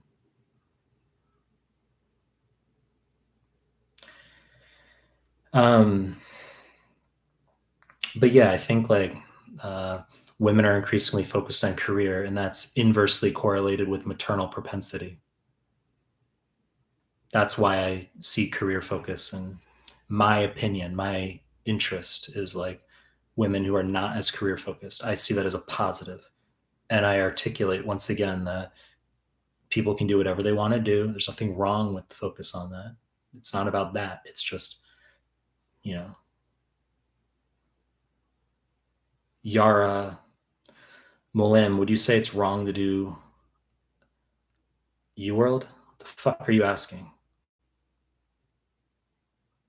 Nasayan, do you have any book on recommendations, non-medical, of course? Maybe occult, spiritual. I'm not like that. I'm not like very spiritual like that. I'm not one of those people who's like into like crystals and shit, you know? That's like how my mom and my sister are. They're like that. My dad and I are very like oddist and like scientific and linear. Ali H, hi doctor. I mean, I have 1 month before rotation starts. Should I read your PDFs only now and buy a QBank in late July? So the last 1 year. You could. I mean, it's not a crisis. If you're literally like over a year out from your fucking, if you're a year out plus from your step 2, like it's not a crisis. What you want to, if you want to read my PDFs prior to rotations, that's fine. That's fine. But for most people, I'd say you can just get started on QBank right away. Rima Foda, does class rank matter when one is an IMG? Class rank matters always. Like your step 2 CK score matters the most, followed by your class rank. Ayad Ali says, why don't you create your own QBank? I think it will be the best. Well, what do you think I'm doing with my YouTube? I am creating my own QBank. It's audio QBank. It's an audio video QBank. I don't think my contribution is maximized by making another like UWorld or Amboss type QBank. I don't think that's how I can maximize my contributions. I think that my ability to do like questions, through the YouTube at least, that's, in terms of how I articulate this, it comes off very like, hubristic, as I said. But I mean, it's difficult to, let's just say it would be very difficult to duplicate the level that I can do things at. And so the niche that I can forge in that regard will take care of itself, is my intuition about things. Yara, would you say it's wrong to do UWorld over a year or more? Absolutely. You could just knock out question. You would knock out like UWorld in like 2-3 months or something, and then do another QBank if you wanted to. Kamala, how common is polyamory in Japan? No fucking idea. All right. Like the notion that like if I mean that that in general is just rare. I mean, polyamory. Like, you talk about the whole like FTX type stuff where they were like living in a house in the Bahamas. Like that stuff is like genuinely just like rare. Polyamory can be like an individual thing where like maybe you've got you got a male or something who like is polyamorous. And then he happens to like pair with females who prefer that he's not polyamorous, right? That can happen. Adnan Saidawai. Where are you from, Adnan? Hi, doctor. My step 1 is in a week, and I got in the mid 70s in 3 of my newest NBMEs. That's solid. It's high. Did free 120 last week, 71%. Solid. Do I have to postpone? Nope. Do more NBMEs? Yes, you should do all the NBMEs, but you're in a week, so you should be doing 25 through 31, obviously. In the final week, just go for it. Yes. There's no just go for it. You're not YOLOing. Your scores are good. You did all my PDFs and clips. Good. Well, your scores are good. Yay, Garrett. Sir, do you know any info regarding the alternate pathway for radiology for MGs? I don't. Still a boss. You're the PDFs and case videos. Thanks. Yay, Garrett. Ali H, I would buy your question bank if you make one, Dr. Mehlman, for real. Okay, maybe I'll make an amboss, and then in like 7 years you can buy it. How does that sound? I'm doing I'm doing the YouTube question bank for free. I mean, that's my question bank, right? The shot I've seen on Reddit that the score conversions for NVMe 6 through 8 for CK that 80% correct is a 220, but that the online forums have 80% correct as a 250. What's the actual percentage? I said this is precisely why I want people converting their their 2-digit percentages into 3-digit scores, is because the percentages per form are not, they don't carry the same meaning, right? Guys, if you're new to the live stream, please give the video a like. I've said that like a 66% on one form is not the same as a 66% on another form, right? Or an 80%, as you are mentioning here. It's not the same. Mocha, year-old first pass, random mode, about to complete step 1 in 2 months. What else to focus on? Well, you're going to do, QBank until about a month out, right? And then you're going to do NBMEs the whole final month, Mocha. That's what you're going to do. Do you know any Urdu, Hindu words? No. Hindi? No. But I was Skyping with someone yesterday who was speaking Hindi. PSF Media. It's taken me days to review an NVMe. Any tips on how to move faster? Taking me days to review an NVMe. It should take you 2 days maximum to review an NVMe. 2 days maximum. You just got to fucking do it. Any tips? You got to just be like, you have to be accountable at some point. You know what I mean? You got to be accountable to yourself. It's like, if it takes you fucking like 5 minutes to answer a USMLE question, you got to like, at some point you can entertain these tips and tricks, like trying to move through a question faster, like going backwards or glancing at the answers first. There's always hacks to try to go through questions faster, but like you have to ultimately have accountability, flagging and moving on. So it's like, if you're having issues getting through an NVMe in 2 days, you have to sort of just move on. I mean, I don't know what to tell you. Which online form is most predictive in your eyes? Well, any of the online forms are equally predictive in my view. Just like, I don't see a difference between NVMe 6 offline, truthfully. It can be offline. NVMe 6 and NVMe 14 for CK. I don't see a difference between NVMe 20 offline for step 1 and NVMe 31 online. But obviously, if we're like choosing MCQ, like, which is most predictive, you just say the last form, right? You just say the last form, the latest form. But it doesn't matter. They're all the same in my view. Kamala asks, Mike, who's your favorite Indian actress? I don't think I know any Indian actresses. I don't have a favorite Indian actress. I don't have like a favorite actress, period. I literally, like, any actress. I don't have a favorite actress. I don't. I'm trying to think. Like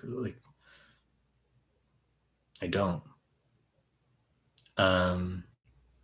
Salma asks, besides your PDFs, what do you think about the white coat companion? I have never heard of that. The answer is no. Mocha is 230 on NVMe 26, a good score. Give it 3 months before step 1.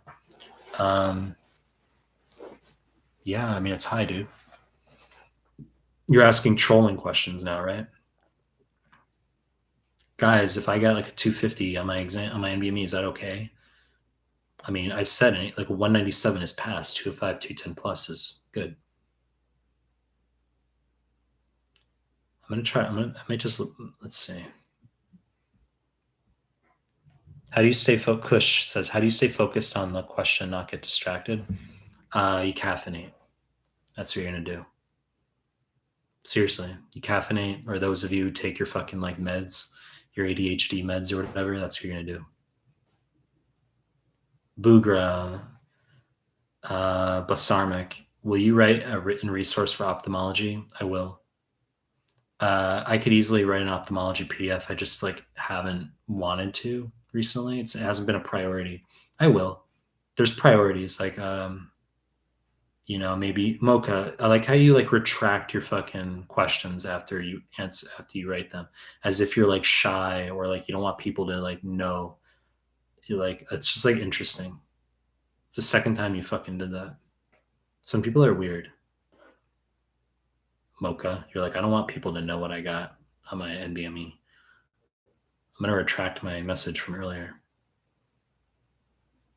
I mean, there's stuff I'll put out like Path PDF or like, I could put out ophthalmology microcards. I'll improve the repro. I would say ahead of like an ophthalmology PDF, truthfully, is just like turning repro obs guy and PDF into chart format. I'd say that's actually like a priority.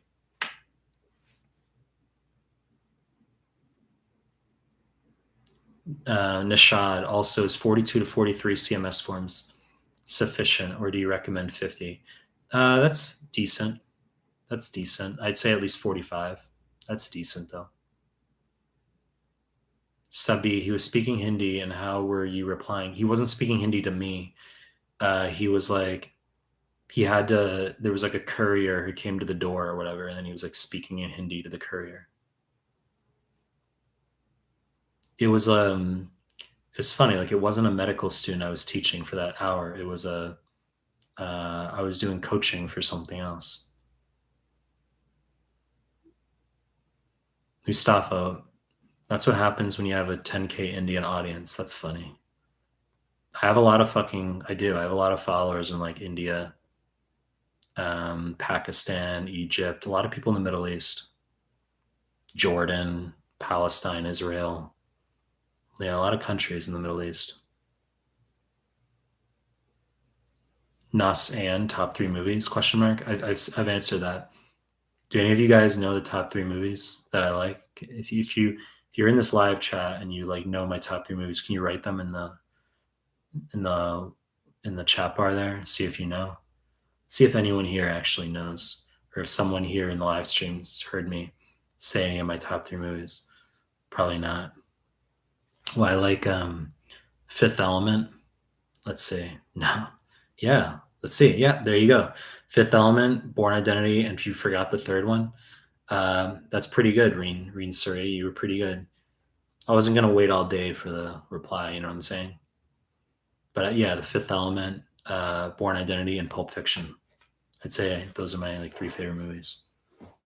Fifth Element's fucking awesome, isn't it? Fifth Element's fucking amazing movie.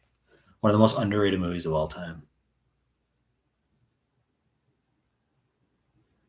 Reen Suri, what's your advice for biostats?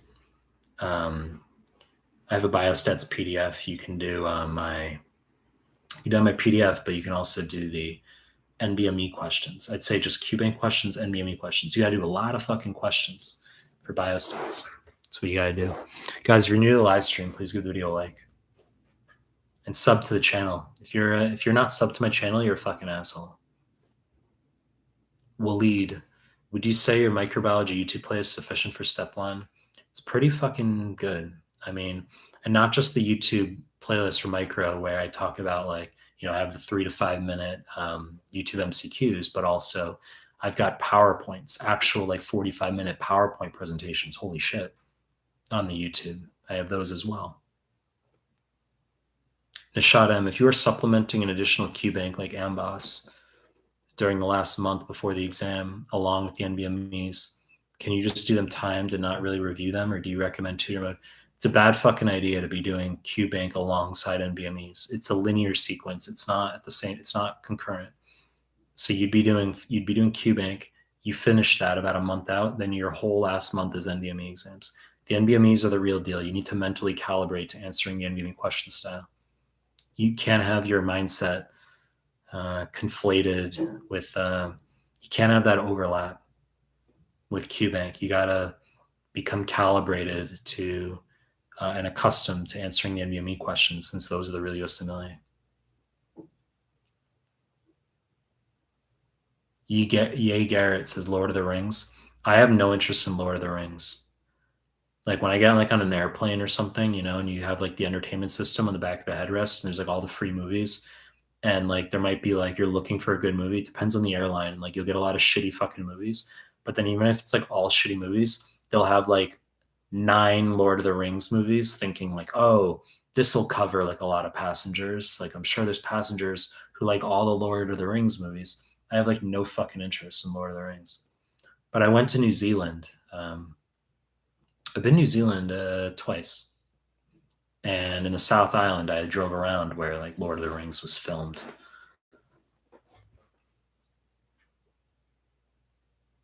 Pulp Fiction, love that movie. Says Reen Suri. I haven't seen that movie in ages though. It's been a long fucking time, but it's just one of the best movies of all time. It's just one of the best movies of all time. You know, Bruce Willis, John Travolta, Uma Thurman. You know, just best fucking movie. One of the greatest movies of all time. Samuel Jackson. You know, so we'll lead Ahmed. Hell yeah. Reen Suri, yes, I'm going through your PDFs actually. Kamala, have you been to India? I haven't. I almost went to India. I got my vaccines to go. I got Hep A vaccine. I got typhoid vaccine when I was living in Australia, but I never ended up going to India. I did like other travel. Moogle 900, you say you love Lord of the Rings. It doesn't appeal to me. Like I don't know what to say. Like I don't have interest. Like I've seen the Lord of the Rings movies. Like I mean, it hasn't like appealed to me. Like Harry Potter didn't appeal to me either, you know? Like that genre doesn't like fantasy or like I don't know, never appealed to me. Tav Luthra, final week, another passive FA or PDFs, laughable. You gotta have some levity, right? You gotta have some levity, right? You gotta have some like top tier cuck question, like intermixed. I'm joking, Tav, chill, relax, okay? You know, the final week you should be Hild Arrows. You gotta know that. You gotta know my, you know, PDFs, sure, but like the NBMEs should be the final week. Sabi says, cut question. You know what's hilarious is you're fucking spot on, Sabi. I didn't even notice that you wrote that, but you're right. It's just what I fucking said, right? Exactly. Scheme, what do you think about the recurrent AMBOSS, or the recent AMBOSS self-assessment where its results accurate or legit? I wouldn't care. There's just too much other like assessment. There's too many NBMEs out there for it to fucking matter. It's just if they charge you for it, it's no different from just like paying for UWSAs. It's like it's a way for them to make money. I'm not concerned about its legitimacy or accuracy. I don't give a fuck. It's nothing I would ever use. As a tutor, it's nothing I would ever use for teaching purposes. I would literally have a student do an offline, like NBME 19, NBME 18, NBME 17, NBME 16. I would literally have a fucking student do like ancient NBME prior to AMBOSS assessment. Ahmed Al Natur is 42 out of 50 good on the psych CMS. That's very strong. Anything above 40 is good. I'm going to wrap this up at 3 hours because I got to fucking eat. I'm fucking hungry. That's what I'm going to do. Thoughts on Martin Shkreli? I don't have thoughts on that. Moogle 900, no way. My kittens love that movie, and they look super offended. Salma, do you recommend going through FA again for CK? Laughable. Salma, the answer is no. Have you heard about neurogums? I haven't. Alexis, would just doing UWorld, your PDFs, and the NBMEs enough? Is FA required? Answer is no. Judah, what's your max bench press? I can bench a lot. I was benching today. I'm not answering your question, right? People like numbers and shit. I was doing incline bench. I didn't do regular bench. I did incline bench today. I did biceps. I did shoulders. I did legs today. Salma says, would you recommend going through FA? I just fucking read your question. You asked the same fucking question twice. Sanmuk Sunny, tips before going to NBMEs for step 2. I've said like, I don't know how many fucking times have I said that in this live stream in 3 hours, right? Like, I don't know, 47 times have I said it. So before going to the NBMEs for step 2, right? So for step 2, you're going to do, you're going to finish QBank, you're going to do all the CMS forms, NBME 6 through 8, second pass of all the CMS forms, free 120, NBMEs 9 through 14. Nakia Brooks. Royale with cheese. That's hilarious, dude. It's so funny. That was really funny. Royale with cheese. It's so funny. Um, Nishad says, just giving some feedback. You are 100% correct that the NBA material is what UWorld and Amboss have derived all their shit from. Yeah, no fucking shit. Mustafa, your thoughts on Elon Musk versus Mark Zuckerberg cage fight? It's so fucking random and weird that Mark Zuckerberg is like somehow a black belt in jujitsu. That's just like so out of place and fucking random and weird. You know what I'm saying? It's like, how do you like reconcile that? Like, of all fucking people, Mark Zuckerberg is like, I'm gonna be a black belt in jujitsu, and like, it's like obviously he could be like a death fucking fighter if he's a black belt, but like, that's just like, I don't know. It's a bit weird. It's like he's just too nerdy to like. Your thoughts on well, Elon Musk, but the cage fight you're asking about. Elon Musk would just be like, he'd get into the cage and then he would stand there and be like, "This is amusing, isn't it?" He Elon Musk would not fight. He would just be like, um, he'd just be like, "Well, this is quite interesting of a scenario, isn't it? This is quite amusing of a of a circumstance, isn't it?" It's confirmed by both. That's funny. Salma, do you recommend doing CK and BMEs in any particular order? I just fucking said it, didn't I? For like the 48th time, Salma.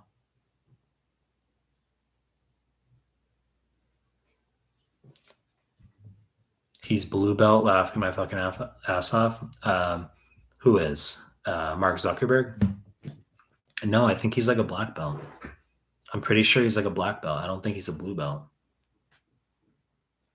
I think he's a black belt. I think I heard that somewhere. I think I heard that on the Lex Friedman podcast that he's like a black belt or something. Kanye Garrett. Yay, Garrett. You're asking about bench press.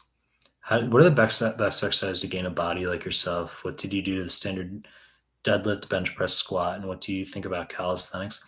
Calisthenics are like beta. You don't do calisthenics as like a fucking dude unless you're like beta. You gotta like lift weights.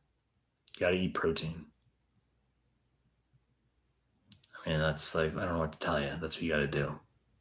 You gotta eat meat as a dude, and you gotta fucking like lift weights.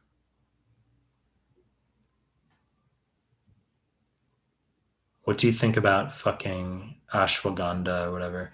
I've never used it, nor would I use it. Thoughts on the carnivore diet? I think it's low IQ. I think you need like plants. I think you should have like a lot of greens, a lot of phytonutrients. You know, that's vegetables, all that stuff, fruits, all that stuff's really, really important. I think it's low IQ. The notion of carnivore diet, it's like a fad. It's like I think it's stupid. Have you ever done CrossFit? I haven't. I just do like my own thing. I think I'll have running phases. I have like right now I'm just lifting. I'm not running right now. 2+ weeks I haven't run. Just been doing like weights on legs actually, just a lot of weights. Too many repeat questions. I am just here for the light in the corner. Do you like tattoos, Dr. Mike? Asked Kamala. I don't like tattoos. Look, I would never get a tattoo. If a chick has a tattoo, it's not a huge deal. It's not like a negative. I prefer if it's one or the other. I just happen to not prefer them. Okay, but it's not a problem if a chick has a tattoo or more. Like I dated chicks with tattoos before, but like I wouldn't. I don't prefer that. I don't prefer tattoos. Ideal study schedule for step 1 is in 5 months. Let me give a fucking 5-month. How does that sound? Let me give a 5-month study schedule for step 1 right now. It sounds like a great fucking idea, Patry. Yay, Garrett. Bro, did this guy say calisthenics is beta? Calisthenics is beta. If you're only using like your own fucking body weight, that's like what are you doing? There's literally like fucking like beta Japanese dudes in the gym that will do like jumping jacks and shit like next to me while I'm like trying to like actually like lift.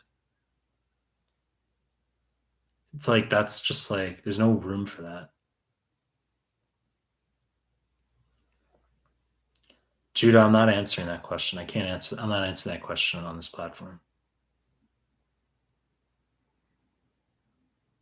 Um, PSF media is it normal for a male not to be very productive during the day after having sex the night before? You deleted your fucking question, PSF media. What, you too shy, PSF media? In the middle of reading your fucking question, you think it's too? I was starting to read it.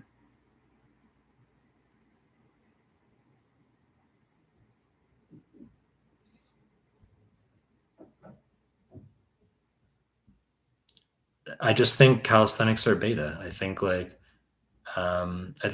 guys who do calisthenics just like not be a cuck. For step 2 surgery professor says, read a book, not worth it, right? Just do your PDF and questions audio keeping harder for me. Read a book, not worth it, right? Well, my PDF for surgery is really good. The gastro PDF I have is really fucking good for surgery. Really, really good. Do the gastro PDF. Mustafa says Mark won a gold medal on white belts. I didn't know that. Mark, one must have like 10 plus years of experience for black belts unless you're hyper skilled. I thought he was like a black belt. That's what I thought. You would know better than I because you do your fucking like Brazilian jiu-jitsu or whatever. That's like your thing. But I mean, like, um, I had thought that he had like a black belt. He was just like secretly fucking pops out of the fucking like woods with his black belt. And it's like, how the fuck does Mark Zuckerberg have a black belt? But that's okay. I mean, that's cool, right? Sumit says, my exam in August. How can possibly pass my exam? PSF media, is that normal for a male not to be very productive during the day after having sex the night before? I can't really concentrate on studying. My girl can't concentrate that. I don't think it fucking matters, bro. That sounds like that's like that's unrelated.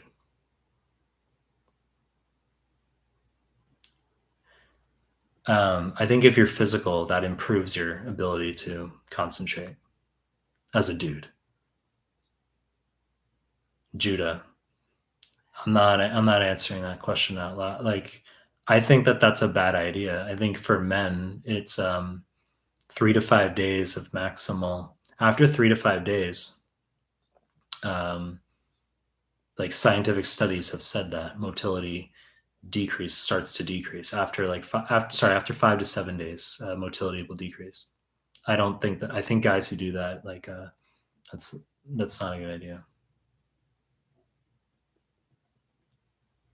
And it's tough lifting yourself up lots of times for calisthenics. Also, can add on weight. As I just said, I think it's beta. Like, I think if you're gonna use your own fucking like body weight, like in a park, like do your fucking like, you know, push-ups and you're fucking like running up a hill and then doing like jumping jacks and fucking jump rope and shit. I think that's beta. I think you should just fucking go to the fucking gym, lift fucking weights. Like, why is that like why wouldn't you do that? Hello, sir. Carson. Hello, sir. I don't know basic clinical subjects. Should I watch video or just amboss in your PDF enough? Carson. Should I watch a video or just do amboss in your PDF enough? You should be doing QBank, like UWorld or Amboss, Carson, for your subjects. The tetrad, right? So QBank, Amboss is like either or, they're non-superior to each other. You can do PDFs, yes. You should be doing them for each subject. My YouTube MCQ playlist, and ultimately you'll be doing the Clinical Mastery Series / NBME content. You should watch my MCQ videos and my PDFs. It's not either or. You should be doing everything. The reason I answered your question there is because I've seen you like in the group a lot ask the same questions, and you needed me to actually fucking answer you. The Telegram group I'm talking about. But use a different name in the Telegram group. Kanye Garrett. How can we support you for the great work you've done apart from subscribing and liking, because all your material is free and excellent? I mean, you can just like you can share the content, right? Share the YouTube links. The best thing you can do is help grow my channel. Share the YouTube to like a Facebook page at your school, or share the YouTube to like Reddit. Make a fucking like Reddit post. That'll set some people off, right? If you talk positively about me on Reddit, that'll get people triggered real fucking fast, right? People want to speak shit. People want to talk shit. So if you make a post that's like favorable about me on Reddit, you'll get a lot of people talking big fucking shit. But that's how you could help. If you that's how you could help, right? Jesus asks, Mike could, I'm not reading that. Barcelona, how does a block of 40 questions on UWorld, how long does a block of 40 questions on UWorld take on average? I'd say 48 hours. 48 hours for 40 to 80 questions. So maybe like an hour for a block of 10 questions. So 4 hours for 40 questions. That's what I'd say. A day of UWorld should be 48 hours. Carson, thank you. How can you know about me? I'm not fucking stupid. You're in my Telegram group. I know. I'm not going to say your real name, but I know I know the name you're using in the Telegram group. It's also because you asked the same question in the Telegram group that you just asked here in the same like vernacular. So I know it's you.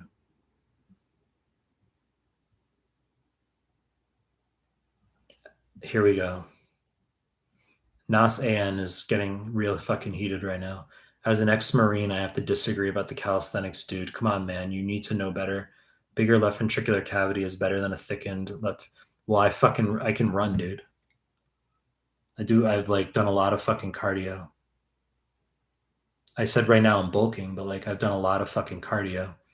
That's not related to calisthenics. Like left ventricular cavity size, eccentric hypertrophy is based on your degree of preload.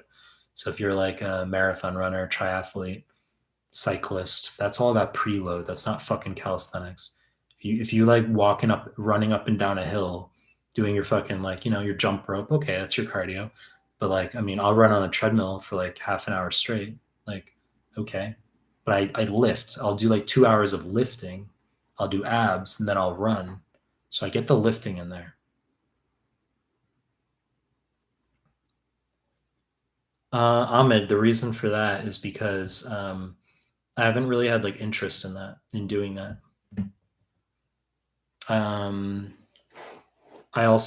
There's like limited free speech nowadays as well. Like I don't see free speech anymore. Free speech has been like eliminated with regard to talking about male female stuff. I said that.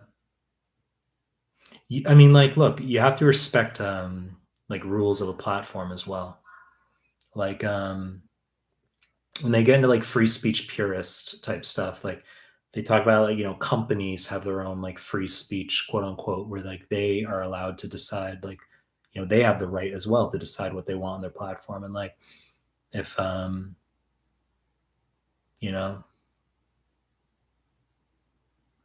Yusuf, your thoughts on this submarine shit? Oh, the submersible with the Titan and Titanic. I mean, look, it's real fucking easy for anybody to like, in retrospect, hindsight's 2020, and then for the people to opine as though they fucking like knew it was a bad idea. It's like, let's get real, dude. Supposedly, I guess the carbon fiber hull, the cylindrical tube aspect with the titanium nose cone, right? Like that design is not able to withstand pressure in comparison to just like a titanium sphere.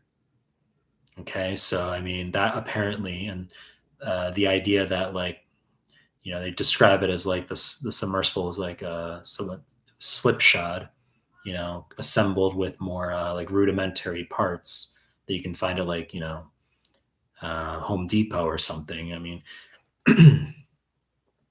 it's I think it's probably just because it wasn't one solid piece. That's why. Like a titanium sphere can withstand like the deepest parts of the ocean, but like you had a hull that was ultimately connected separately to the carbon fiber tube that was connected, the pressure hull that was connected separately to the titanium nose cone. So you had pressure that could, I guess, push that apart. It could get through there, and that's where you had they said catastrophic implosion. Um, I think it's obviously very sad that like they lost their lives. Like that's undeniable. Like undeniable the sadness regarding that. But I do think that this will be positive for the industry overall. I think this worldwide has galvanized a lot of people to be interested in like deep sea exploration. You probably have literally like every fucking country, they're talking about in Japan, every fucking country in the world is talking about this submersible shit. Where you probably have like kids now that are like thinking about the deep sea that like they never would have fucking thought about it. And maybe they'll go on to be marine biologists, whereas they wouldn't have before.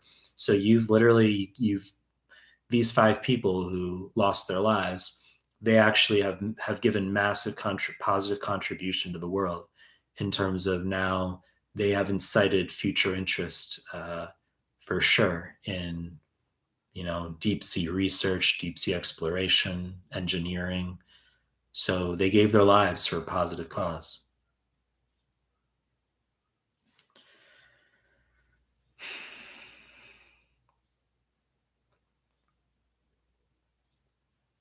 What's my favorite beach? Oh, Japan beach is good. I was thinking about going to Okinawa next month. I was thinking about it. I might go to Okinawa. Um, Favorite beach? Um, Cable Beach in Broome, northwestern Australia. Uh, it's the world's widest beach, and it's like walking in the Sahara Desert. Okay, like you don't know where the like you can't see where the ocean is. You can't see the like where you came from. Like you're literally like lost in the desert. That's what you feel like. And at night, it's really beautiful. Uh, People have bonfires in there as well. It's fucking amazing. There's camels in Broome. I drove to Broome, northwestern Australia, after I graduated med school. So I flew from Brisbane, the east coast, all the way to Perth, the west coast, and then I drove with my buddy. We drove from Perth in southwestern Australia all the way up to Broome, northwestern Australia, and then we drove from Broome all the way to Darwin, which is Northern Territory. That's what we did. It's fucking amazing. It's fucking amazing. Port Hedland. Went to Port Hedland in northwestern Australia as well. Port Hedland's a salt mining town. Just like dunes of salt. Like you're driving in, it's just massive dunes of white salt. And rusty old cranes and like um, I had a good time in Port Hedland.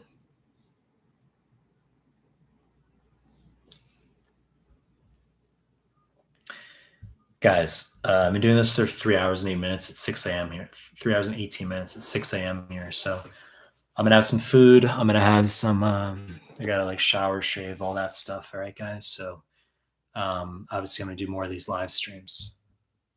All right, guys. See you guys later.